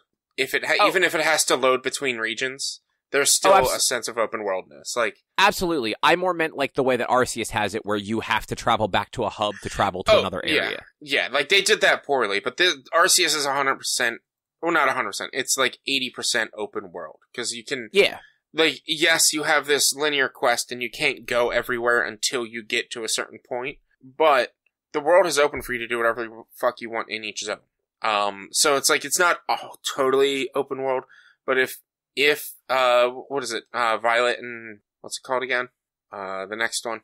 Scarlet and Violet and Scarlet, yeah. If it, like, lets you go anywhere, but it just loads between regions, then I would say that that's open. Or at least, like, open world adjacent enough that, like, it counts. Yeah. But I just hope, so, like, Game Freak is not the largest company. I think they have under 200 employees, I believe, last time I looked. So, like, I just hope that, like, they have the staffing that they can handle having put out this game and another full game in the same calendar year. Mm-hmm. Because, like, they didn't do Brilliant Diamond and Shining Pearl. Like, they probably helped a little bit, but, like, that was outsourced. Mm-hmm. And, like, from the looks of it, they're using the exact same engine they've been using. So that's why, like, this game still doesn't look great. Like, the Switch hardware can't handle looking great. And, like, Game Freak and the Pokemon Company just, like, they don't put a lot into the world aesthetic usually. It's very much a older, cartoony vibe, which isn't always bad. It's just, you have, like, these vistas where it's like the video makes it look like it's supposed to be, like, this super impressive thing, and you're like, but it looks like it's from 2011. Yeah. Like, I think that's sort of the thing that gets it. Like, I'm fine with it looking, like, weird as long as the pop-in is less aggressive. I mean, to me, it looks a lot more like Sword and Shield than it does Legends Arceus. Like, I don't think Sword and Shield looked great either. I think it looked better than the previous generation because it was such a leap. But, like, those games, and, like, Sword and Shield was a little bit more crisp because other than the wild area, everything was very, like, confined. Mm-hmm. So, like, you didn't really ever have pop-in that bad in Sword and Shield. Whereas, like, in Legends Arceus, like, the whole world is open, like, when you get into a zone. Like, that pop-in is aggressive. And like you were saying, like, the artifacting in, like, the water and stuff like that gets really bad, too. Yeah, I mean, that was really the only point I saw, like, major artifacting was in the water. It was just, and it's like, oh my god, that's terrible. But, like, besides the artifacting, I don't think Arceus looks bad either. Like, I like the art style. A game doesn't have to be cyberpunk. Like, and, like, I'm not saying it has to be cyberpunk. I'm just simply saying, like, even for a game on the Switch, which the Switch is, like, not very powerful, these games look older. Like, they look like they could have run on the Wii U versus the Switch. I mean, but look at, what was that? Which I never got. Phoenix Rising. Like, they had to dull that down to get that on the Switch. I wanted to get that game. And I wanted to get it on. I have no idea what you're talking about. What's the name of the fucking game? It's literally a game that I was looking into getting most of last year.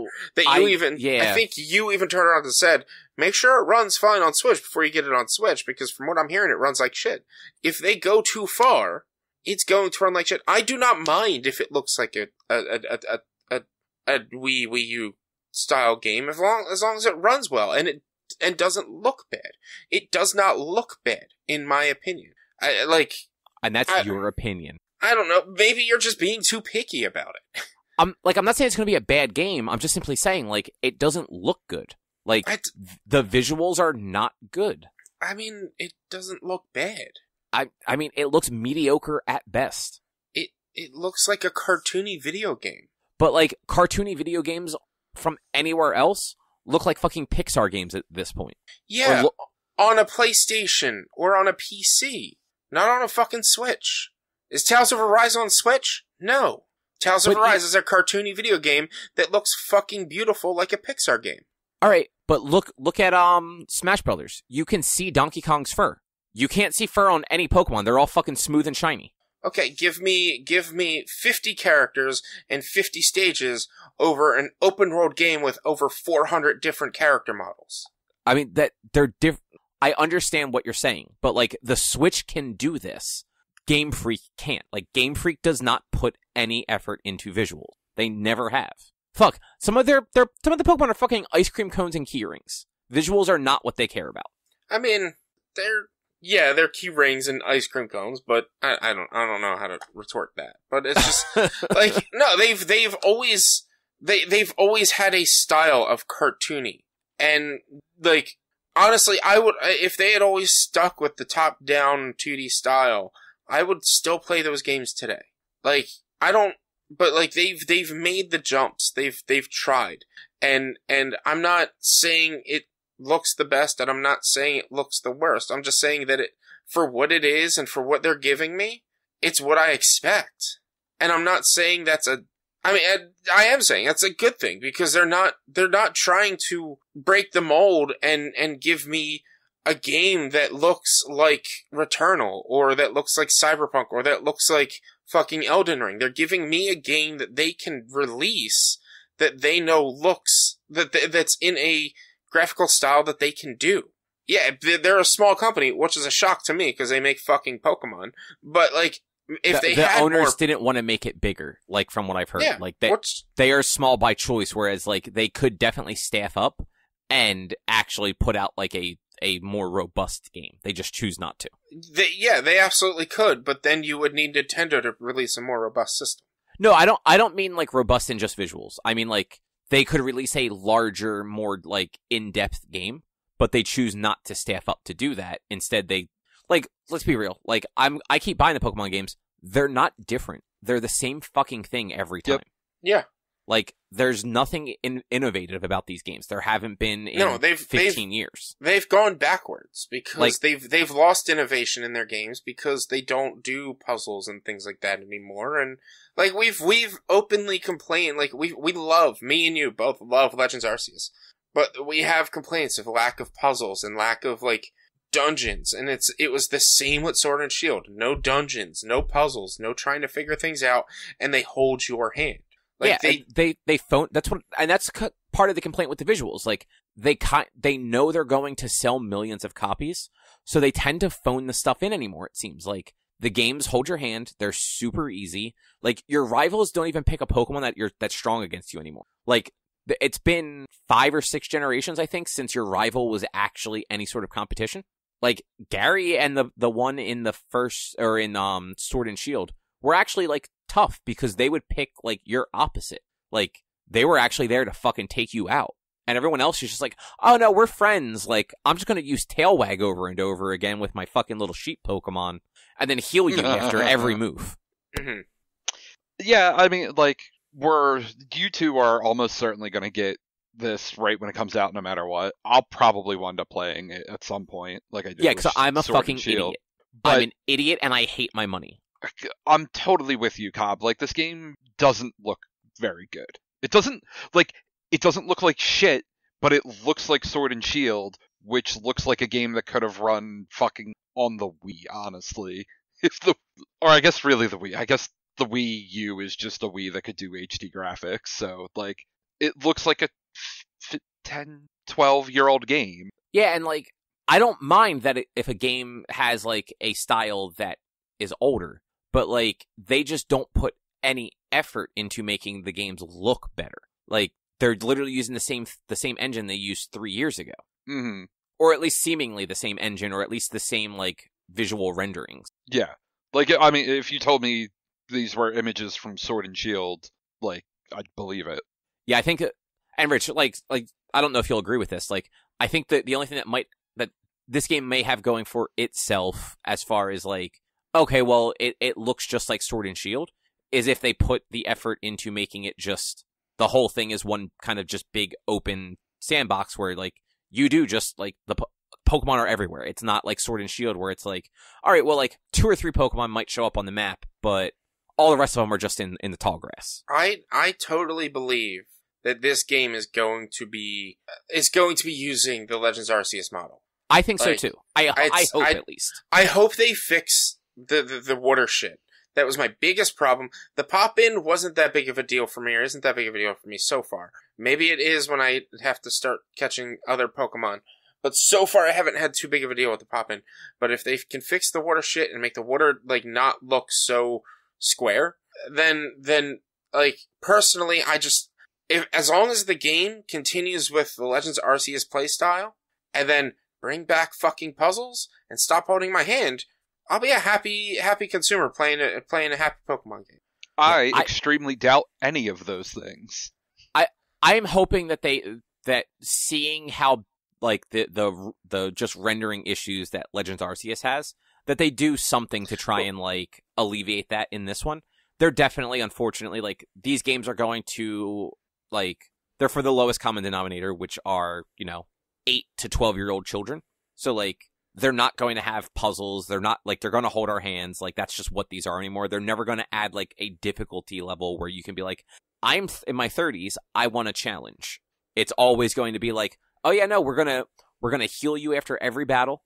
Like you're never gonna have to use a potion. Our legendaries, you can just throw a Pokeball at them and you'll catch them without even battling them. It's cool. Like not even like an Ultra Ball. Just use your regular Pokeball. It's cool. Mm-hmm. But like I don't know. Like I said, I'm gonna still buy it. I'm complaining about it now, but like I'm gonna buy it and I'll play it for more hours than I need to. See, that's the thing. Like you're gonna complain and then you're still gonna buy it. Don't buy it. I want to see what the fucking Weed Kitty turns into, though. Then just the image wait. will be out just in Google it. like a week. No, but I have to actually evolve it. I can't just look on the internet. No, I have to Dude, train it to level 32 and then see what it evolves into. Look, you know me and how I care about spoilers, but a Pokemon evolution is not a fucking spoiler. Go ahead and look up what the Pokemon's going to look like, so you know if you're going to be happy with your fucking starter Pokemon or not. No, okay, it's not a fucking spoiler. Fuck off on it. No, you pick whichever one you think looks the coolest as a baby, and then you get utterly disappointed when it evolves and it's grown up and it's living in your basement and it's absolutely useless. Or you look up the one that you're going to like the most when it's in its final form, or you just don't fucking evolve it. Man, I hope they honestly, like jokes aside, I hope they keep the evolution system of Arceus and the move system for that matter. And that's the thing. Like Legends Arceus really feels like it's a proof of concept, and like I'm hoping that they released this Legends Arceus with the hope of, well, we're also working on this game in this style, and it's going to be our core title. So let's see how the world feels about this one, and if we need to make changes on our core title, maybe we can delay it a year and start making changes. But if our core title is working in this concept of this gameplay style, and people are really liking it and digging it, we can keep it going and we can release this same year. Here's the problem with that thought, though, is there's zero way for them to have any time to react to how people like Arceus or not to put it into this game if it's coming out this year. That's why I said they could delay it a year. Arceus came out a month ago. Nintendo will not let them delay this game. Period. Okay. End of story. Sure. Like, Rich, you also have to figure like these. When have does been Nintendo delay anything when they have announced it? Metroid Prime 4. When they've announced a release date. They didn't actually announce a release date. They just said it's coming out this year. And Metroid Prime 4, that's more than they ever did for Metroid Prime. Metroid Prime 4, they had a release window. I can't remember what it was because it's been 6 years or more. But Metroid Prime 4, they had like a release window, and then they've delayed it because what did they do? They restarted it from bottom up. But that's because the studio that they gave it to was not doing a good job, if I remember correctly. If Pokemon Company wasn't doing a good job in a game because they released a game in a similar style that no one liked, they could redo it from the bottom up. They don't need a new Pokemon game this year. They just released 2. I mean, look, you're not wrong. They're also not also Drew, to like counteract your thing. They're not owned by Nintendo, so like they could in theory delay it, but also why would they? Because it's going to sell whether it's bad or not. It's kind of like Call of Duty. Mm-hmm. But Rich, also for you, keep in mind these games have all been developed in tandem. So like the game is so far along, I don't think that they would have delayed it if Arceus didn't do well. They probably would have just tried to tweak it as much as possible before it releases. Exactly, and if they couldn't tweak it to a point where it would have been a successful game, they could have delayed it. They could have pushed it back 6 months to a year to get it to the point that they want it. If no one liked this open world catching system, if no one liked this Pokedex system, like, I'm not a programmer. I don't make video games, but I'm not saying it's easy to change the Pokédex system from 10 tier points to you catch it, you learn it. But if people didn't like the point system for the Pokédex, they could probably easily change it from a 10-point system to you catch it, you learn it. Like, if people don't... That like, sort of thing probably isn't that hard to do, but it's still... If people don't like the fact that it's all open world and you can encounter 4 Pokemon at once and whatnot, like, I'm sure because they're still working on, seemingly, the Sword and Shield system, they could definitely do the Sword and Shield battle system in the open world encounter system, where you walk up to the Pokemon and then you go into a battle, an underworld battle. Like, they have everything connected. Everything is in the same engine. They just have to graphically change it a bit. If people didn't like this, maybe they don't announce it, and they wait a year. Or maybe when they announce it, they say coming next year. They didn't give us a date, though. Like, that's the thing. They just said this year. So if Legends Arceus did poorly and no one liked it, they could just turn around and say, that's coming next year. But you're right. They if Arceus did that badly and this game is in the same exact style, they probably just would not have announced it at the presents, because there was an almost 2 month or a month and a half, something like that, gap in the two. But like they wouldn't, like, if it had been like a closer thing, they wouldn't have delayed it. They would have just put out a game that people didn't like because they knew it would still sell. Like, they're just worried about making the money in the long run, not about whether the game is good. Yeah, and we're all working in some major what ifs here, because we don't know them. We just know the games. So we don't know what's going through their heads right now. Yes, they're a corporation. They want to make money, capitalism, blah, blah, blah. Sure. But we don't know why they decided to release 3 Pokemon games in 13 months. I can't remember when Brilliant Diamond and... It was in November. But again, Brilliant Diamond, separate studio. Like, Game Freak did not make that at all. I think, like, they consulted on it, that's it. Yeah. So we like, don't that know one why, doesn't even count. We don't know why Pokemon Company decided to release 3 games in 13 months. But they're doing that. Well, so this is a guess. We were due for the Diamond Pearl remake. They had this idea for the Arceus game. So it made sense to actually, like, build those around each other, basically.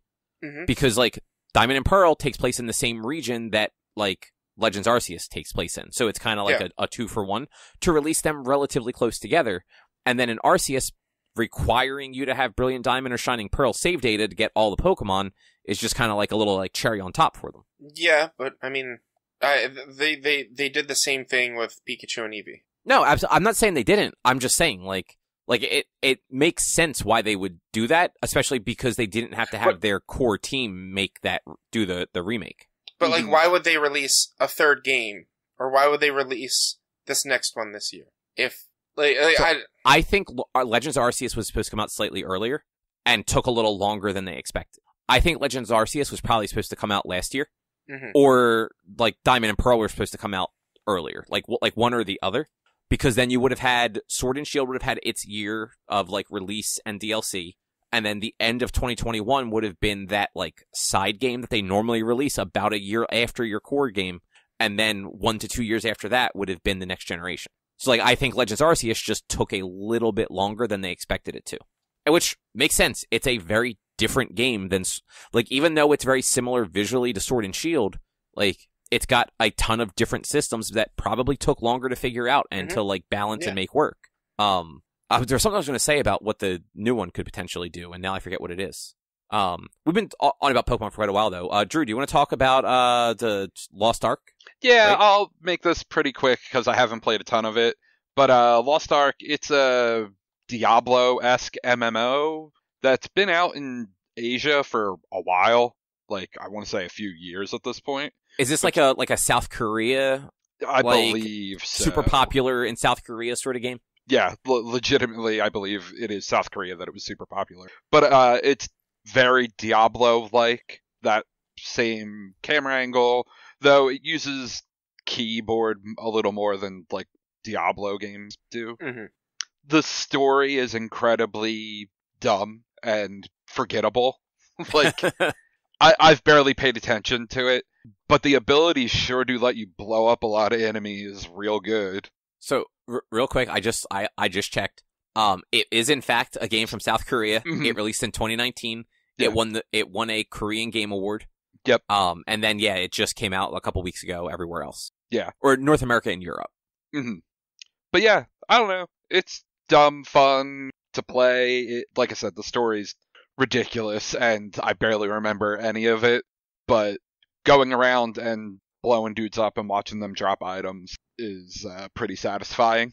So, did you start this because it was like kind of like Diablo styled, or because you really just want to play an MMO and you're trying to find one that doesn't suck? More because it's Diablo-ish and also free. Oh, I didn't realize it was free. Yeah, that's the big thing. It's 100% free. So Yeah, it's Does a it free-to-play game on PC. Does it have like in-game purchasing or anything like that? of course it does. I figured, but have to ask. There's like mount. One of the first things you get is a mount, and there's God knows how many different mounts you can buy. And then I'm sure there's like outfits for the different characters and whatnot. And most of the playable characters are female, and they're pretty heavily fan servicey anime ladies, basically. Okay. And it looks like this game is unavailable in Belgium and the Netherlands due to the loot box laws those countries have. Huh. Interesting. Yeah. I've accidentally hit whatever button. I think it's F5 opens the shop. I've hit that once and been like, oh, hey, because I was trying to hit 6 to use a potion and accidentally hit F5 on my keyboard. Whoops. And was like, oh, hey, look, here's a bunch of shit I could buy that I will almost certainly never buy. So but as far as gameplay, is it still like one click attacks, the other click does like your secondary thing? Or is it more like bar based like an MMO? It's a little more bar based like an MMO. Like left click moves you, right click is your like basic attack. I've mostly been playing the gunner class, gunslinger, I think it is, who they have like pistols, a shotgun, and a rifle that Z and X you swap through which ones you have, and then Q, W, E, A, S, D are your 6 like active skills. And Okay. As you're leveling up that character, you start with 5 skills for the pistols, 2 for the shotgun, 1 for the rifle. I'm up to 6 for the pistols, and then 2 for each the shotgun and the rifle, I think. So, they're all on their separate cooldowns and whatnot. I don't know. It's not bad. It's free. I don't know if I'd feel as okay about it if it cost like any money, but it cost $0, so. Which, hey, like zero is a good thing. Yeah. If you like Diablo and don't mind seeing random people running around, play it. Like, is it like full like MMO like that, where like if you spawn in at like a busy time, there's just like a bunch of other people also starting? yeah, and one time it led to like me getting slightly slowed down on a quest because I happened to be in an area where a bunch of other people also had to kill the same things, and I'm waiting for the things to respawn. Though stuff respawns pretty fast. So when are you going to just finally jump into Final Fantasy 14? Oh, at some point, probably. Are free trials back up for that yet? Oh, is that all you're waiting remember. for is free trials? I think they recently went up. I know they started reselling the game, but free trials hadn't gone up. The last I looked, it's been a few weeks, probably actually close to a month now since I've looked to see. But Oh, it looks like they might be there. well, I might at some point soon then. Yeah, I think you can do free trials again. Yeah, like I definitely wanted to wait for a free trial on that. Oh, hey, there's a link. Yeah. Free trial like FinalFantasy14.com. Yeah, that's exactly what it is. Free trial FinalFantasy14.com. Okay, yeah, legit. The last time I had looked, it was like it still had the free trials currently unavailable.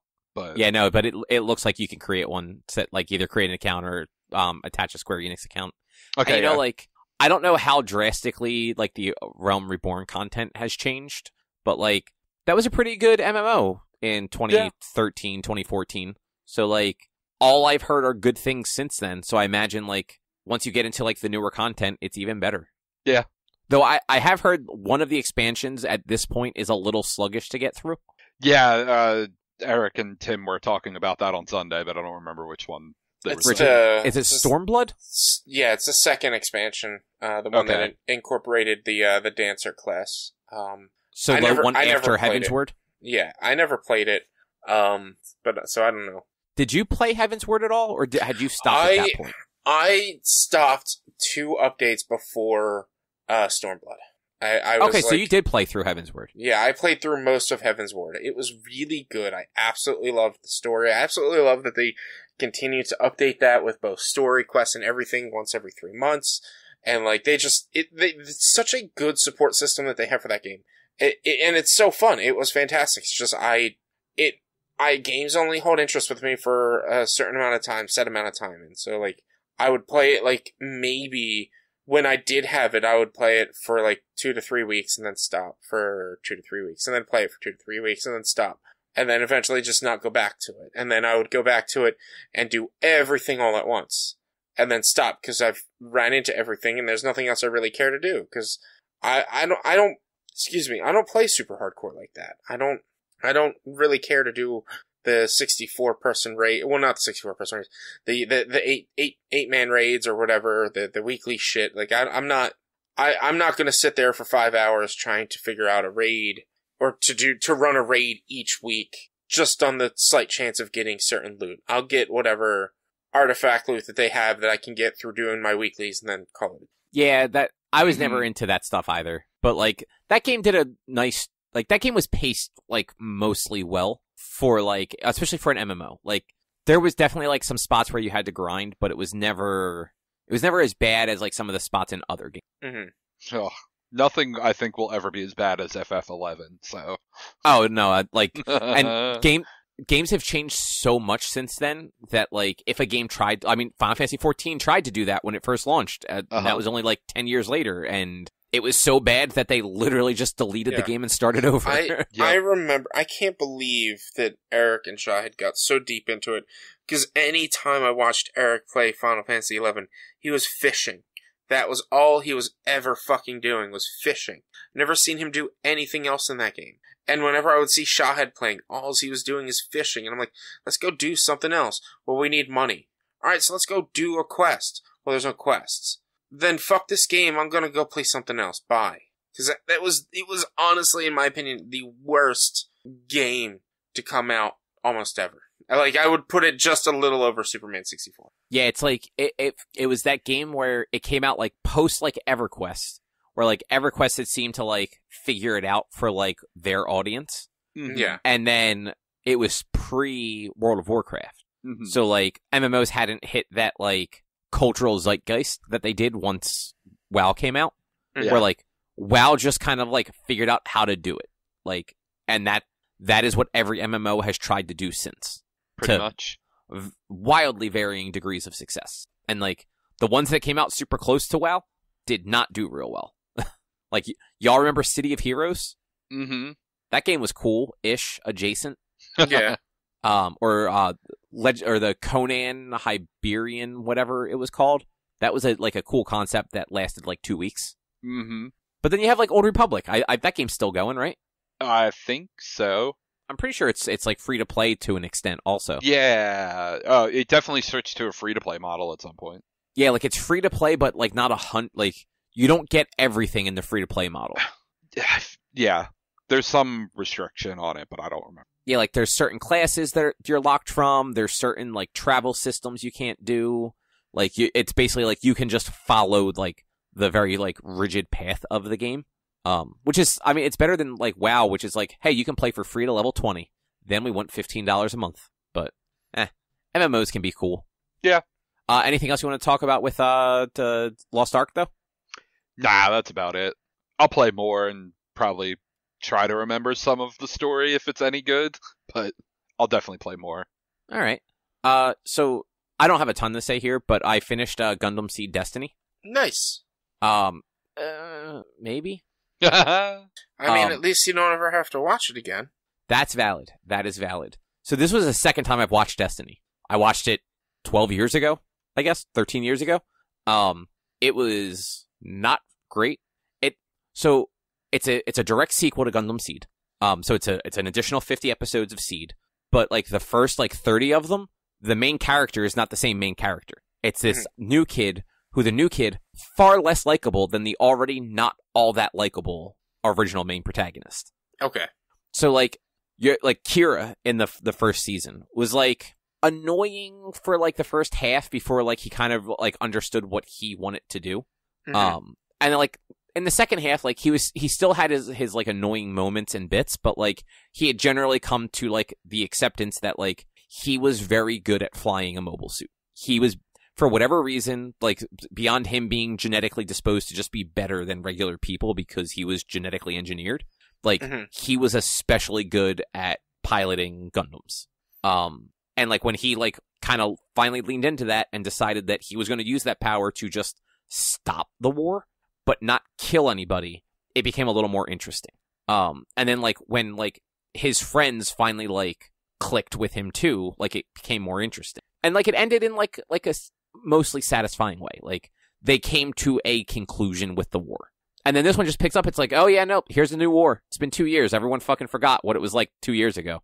And here's this new kid who's mad at everybody because his family died during the last war. So now he's in the middle of the new war trying to fucking kill people again. And he's definitely got some PTSD and should not be piloting this fucking giant mass weapon of destruction. Yeah, that's not a good call. Somebody who's just out to destroy everything because their family's all dead and they've got PTSD. Not a good idea.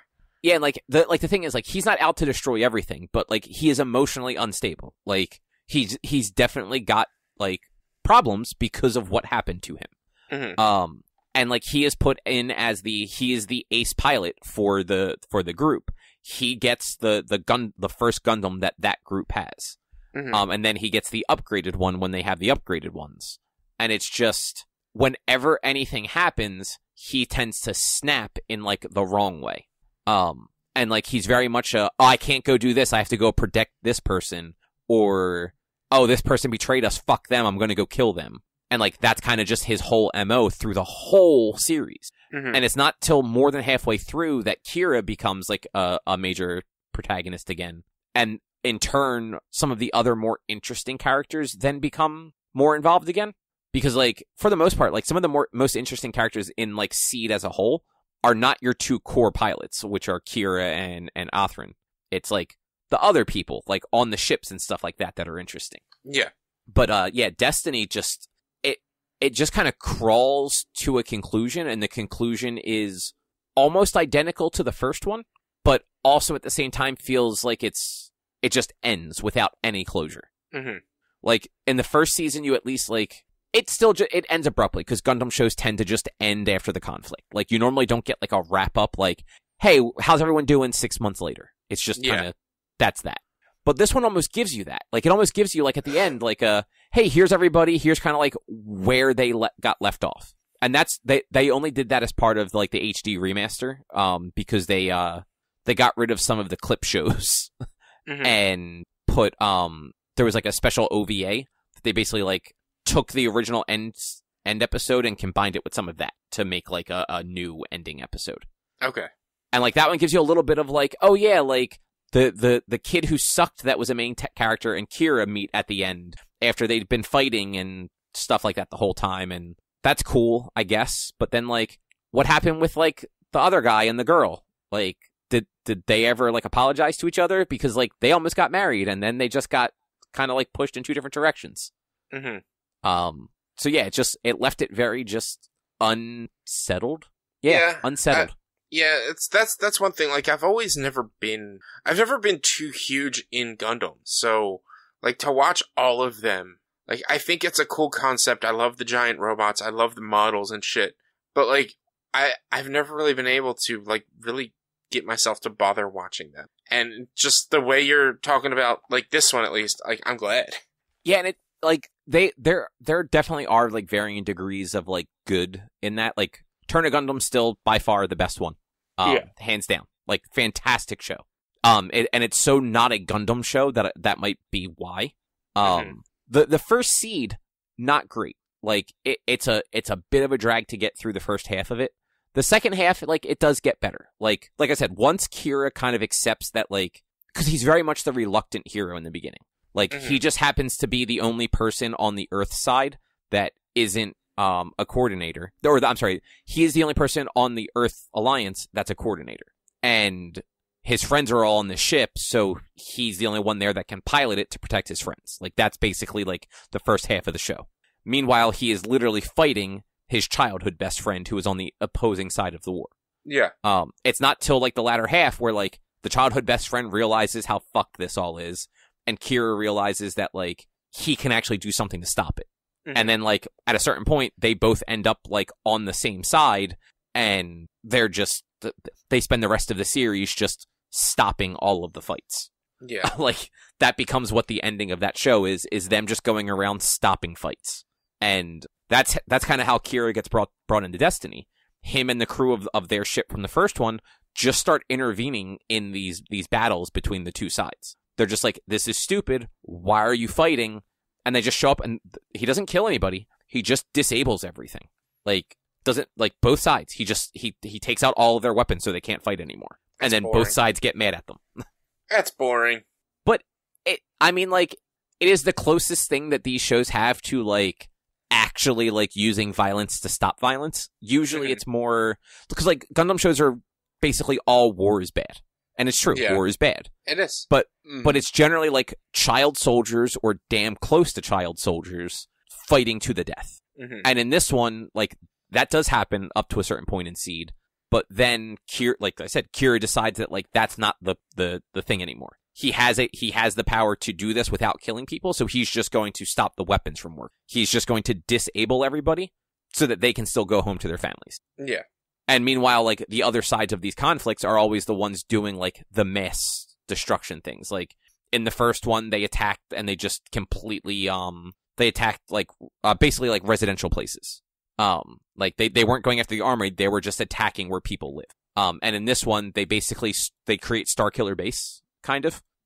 They have, like, a moon that, though, actually, yeah, I'm sorry, it is the moon, shoots, like, this giant, like, laser beam out of it, and they have, like, Mass Effect relays that can bend the beam, so they can actually, like, point it at different things. And, like... That's bonkers. Yeah, like, it was really stupid, and, like, the first time they shoot it, the Earth side uses it to, destroy a bunch of the space colonies. And then second time it's used to try and destroy a bunch of the Earth cities. Yeah. So it's like, everybody dies. Why not? Yeah. But there's plenty of, like, good Gundam shows. Like, from what I hear, Iron-Blooded Orphans is very, like, dour but good. That's, like, one of the more recent ones I haven't gotten to yet. But, like, Gundam Wing is, like, stupid but fun. G Gundam, also stupid but fun. That's the only one I've ever gotten into, because that's the tournament one. But I never watched the second season. I don't think there is a second season of that. Or do you just think you only watched, like, the first half of it? I've only ever watched bits and pieces of when it's during the actual tournament, but there's stuff post-tournament and things like that happens, if I remember. Like, I saw, like, one episode post-tournament. Yeah, like, it's kind of like all the tournament, but also I know what you're talking about. Like, the latter half of it becomes less about that and more about him trying to figure out, like, who did the thing, if I remember correctly. It's been a long time. No, if I remember correctly, there's, like, portions where, like, the world is separated again, and, like, they're back in space, and they're fighting the war after the tournament. I think they do go to space, but I don't think there's ever a war in that one. I think the whole point is, like, the one side is trying to start a war. But, I mean, I haven't seen that show in, like, 20 fucking years. So, like, you might be remembering it better than I am. I mean, it's been the same amount of time for me, though, so... Yeah, so who knows? Maybe we're both wrong. Maybe we're both thinking of just the wrong thing. But still, that show is dumb. There's a fucking Gundam horse, and the pilot is an actual horse. Yeah. It's a pilot in the Gundam, and a pilot with the horse, because in that one, it's not controls, they kaiju themselves, basically. Or not, they Jaeger themselves, not kaiju, they Jaeger themselves. Yeah, it's like Pacific Rim. Yeah, and so they control it using their own, like, motions in the friggin' mech itself. It's ridiculous. Yeah, but, like, the fact that the one dude rides a horse and inside of the horse mech is an actual horse is just the dumbest, stupidest, like, best anime trope thing. Mm-hmm. But yeah, I would not recommend anybody watch Gundam Seed. You could totally watch, and like by the end of it, it's a fine show. It's got some really cool robot fights. Once you get the opening of it, not great. Like they were trying a different animation style, and like the opening episodes just don't look great. Like they hadn't quite like figured out what they wanted to do. Mm-hmm. But like after that, like the fights with the giant robots are really cool looking. Gundam Seed Destiny has some cool robot fights, but like the narrative is just a fucking disaster. Yeah. So like watch Seed, don't watch Seed Destiny. Rich, would you say people should watch Space Force Season 2? Sure. It's not terrible, but it's not. It's exactly what I expected from Space Force Season 1. Yeah, like I was hoping for a little bit more because I feel like Season 1 was just funnier. It was. Season 1 was definitely funnier, but I think it was more of, and it's not like a shock comedy show, but it's more of like it came out kind of unexpected.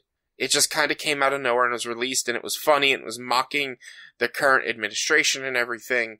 But now it's like it is mimicking the now current administration and how like they're changing things up and stuff, and it is a little bit more settled down this season and not like over the top. Yeah, and like the over the top episodes were just, I don't know. Yeah, it did lose a bit for me. Like it wasn't as good as Season 1, but like in my opinion, Season 1 was funny, but it also wasn't like the best thing. Yeah, I enjoyed it a lot. Like I think this season, like there wasn't enough Ben Schwartz. Yeah, like 'cause he makes everything a little bit better. And it's probably because he was making friggin' Sonic 2 or something. That's fair. I hadn't actually thought about that, but like it had its moments. But they just, I feel like this season was just not as strong. It's also 3 episodes shorter. It was only 7 versus 10. Yeah. I am hopeful for them just being really goofy next season with how it ends. Yeah, we changed the first team. Oh, yeah, that's right. They were hijacked the last one.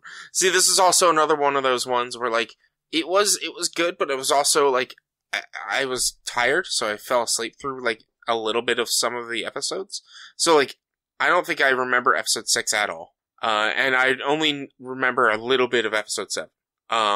Like mostly what I remember of episode 7 is just like the whole culmination of it. But yeah, it didn't go off the wall like I wanted to, but it was kind of what I expected from a season 2 of a show so ridiculous. Yeah. Yeah, and I think like them not actually like there wasn't a whole lot of space anything in this one, whereas like in the first one they had like a goal the whole time. Yeah. This one just felt more like every episode was just them kind of like wondering what was going to happen next. Yeah, it was more of a sitcom in this one, basically. And, like, I feel like a show like this doesn't fit in the sense of a sitcom. Yeah, like it doesn't need like a serious overarching narrative, but like it benefits from having some sort of like overarching thing that it is working towards.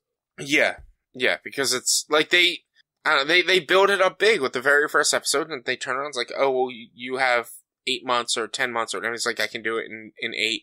And then he's like, all right. And then they don't really touch on the fact that he's possibly not gonna have a job next year or whatever. And there was a whole prank war episode, which was weird. Like, and like, I thought that episode was funny, but like, it also could have been better. Yeah, and that's pretty much most of the like, it was all funny, it was all good, but could have been better. And I think Rotten Tomatoes scoring this season, or it might be the entire show, at a 79%. IMDb has it as a 7%, 6.7. So, like, I think a lot of the world agrees. Like, it was good. It could have been better. Yeah. Like, it was good enough that like it should definitely have another season. Yeah, for sure. Well, actually, right now, season 2 has a higher rating than season 1 does. Really? Yeah. So on Rotten Tomatoes, season 1, 39% review or critic score. 39% and 75% audience score. Season 2, 88% critic score, 81% audience score. Oh, wow. How many reviewers? Okay, so there are also 90 more critic reviews, so that's probably not as impressive. Yeah. Which season has more reviews? Season 1 has more. There were 96 critic reviews versus 8 for season 2. Oh, yeah. Actually, Also, that goes to show is like, oh, this doesn't even seem worth covering to most of these outlets. Yeah, and I mean, like, a lot of unless it's like a big series, a lot of like outlets just don't cover TV seasons like that. Yeah. Like it's very much like okay, the first season, absolutely. Like Steve Carell's in it, like he's doing a sitcom basically again. Yeah, we'll cover this. But then like, unless it was like a Game of Thrones or a Walking Dead or something like that, they're not going to put a bunch of effort into reviewing the season, even when it's only 7 episodes. Yeah, absolutely. Like they're going to review like all the other random shit. Like have you guys seen that Inventing Anna show on Netflix? No. Like really frustrating, but super interesting. It's about the girl who basically conned like all of the rich people in New York City. Never heard of it. Yeah, like she went to jail and everything. She basically pretended to be a German heiress and got like at one point she basically borrowed multiple private jets. And like this is like that show, it's like a based on a true story. So like at the beginning of every episode, they have like a little thing like that's like in world text that says this is all entirely true except for all the shit that's made up. Mm-hmm. So like the like main overarching narrative is true and all of the like wild shit she did is mostly true, but like they're still like embellishing for like the drama. But like I looked it up, like the girl really did convince people to basically just give her a private jet multiple times on basically I'll pay you later. Like I have no collateral, but I will pay you for this private jet later if you fly me to this thing today. Mm-hmm. Or like went to some like crazy resort in Marrakesh that was $7,000 a night. And then just left without paying and left her friend to pay it on her work credit card that she wasn't allowed to use. Jeez. Yeah, for like $37,000 or something stupid like that. Yeah, like this girl was just all over the fucking place. And like you watch the show and you're just like, how are people this dumb? And like she's not even charming. She's actually just mean. Like she is so mean to people that people were just like, all right, fine. Yeah, you must be rich. You're too mean to not be rich. Mm-hmm. But that's probably a show. Yeah. Yeah. I recently added a show onto my Netflix list that I want to watch. Drew, and you might be interested in it. It's called The Guardians of Justice. I think you might be interested in it only because of the first title the first title actor, Diamond Dallas Page. Oh, that just sounds like it's going to then maybe not be very good. Oh, probably not. I don't know who any of these actors are. Denise Richards. She's Jane Seymour. Andy Milonakis. Is he really Wow. in it? Yeah, apparently. But yeah, it's apparently like a superhero comedy, but it's also like genres: mysteries, sci-fi, comedies, adult animation. So I don't know. It looks ridiculous and it looks terrible. So I added it to watch it. That's all. All right, that should be fun. It looks like it's animated. It looks live action. No. Oh, the image on IMDb for it is like animated. So I thought the whole thing was. The trailer or the preview is live action on Netflix. Oh, okay. That much they must have just that must just be like the concept art that IMDb had then. Yeah, unless it's like changes between the two, who knows? Oh I yeah, don't know. maybe. I'm not saying me. I'm going to watch it this weekend, but eventually I'll watch it. But it looks ridiculous. But I wanted to let you know, Druten, that it's got Diamond Dallas Page. I hope he's a yoga instructor. I mean, at this point, I think that's the only thing he can be. But yeah, that's going to do it for this week. Next week, we will have our book club discussion on the 2013 movie Rush, not Premium Rush with Joseph Gordon-Levitt, which is probably a better movie. So, like, what album are we listening to? 2112? YYZ? 2112? Okay, gotcha. I mean, if we want to do a book club on Rush's 2112 sometime, I'll listen to 2112. How about In Sync's No Strings Attached? You know, How about 2112 and No Strings Attached, and we talk about both of them and compare them? probably better than Fantastic Four. Fantastic Four was not that bad. Oh, you are fucking wrong. But let's be realistic. Both No Strings Attached and 2112 better than 2015's Fantastic Four. Yes, that's what I mean. Probably. I'm just saying. Still, I'll die on the... Like, I'm not saying it was a good movie, but it was not as bad as people said it was. It was better than Fantastic Four: Rise of the Silver Surfer, but worse than basically every other Marvel movie that has been released since 2008. See, and that goes the problem with why people didn't like it, because it was the first ever DC movie, and so people weren't used to that shit. You mean the first ever Marvel DC movie? Well, I mean, the first ever... Was Man of Steel out before Fantastic Four? By a couple of years, yeah. Oh, okay. Then, yeah. Really? When was Man of Steel? 2013?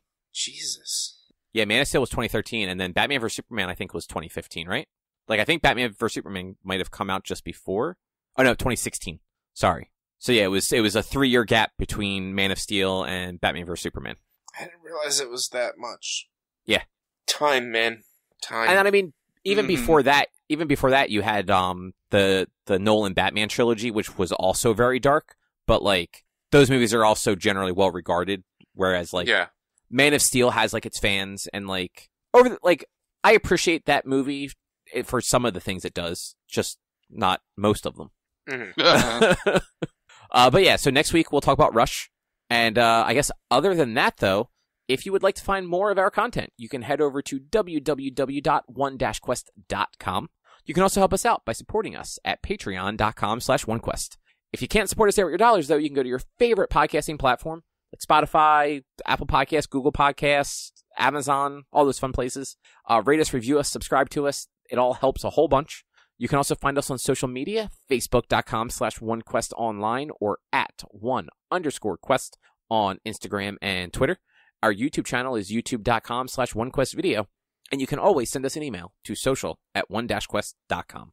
And Rich, where can people find out your stuff about your potential charity stream? You can go to twitch.tv/b_walnuts and follow me on there, or you can just follow me on Instagram. That's probably better, at b_walnuts006. All right, and with that, we'll be back next week with something else to talk about. Thanks for listening. Bye. See yas. Bye.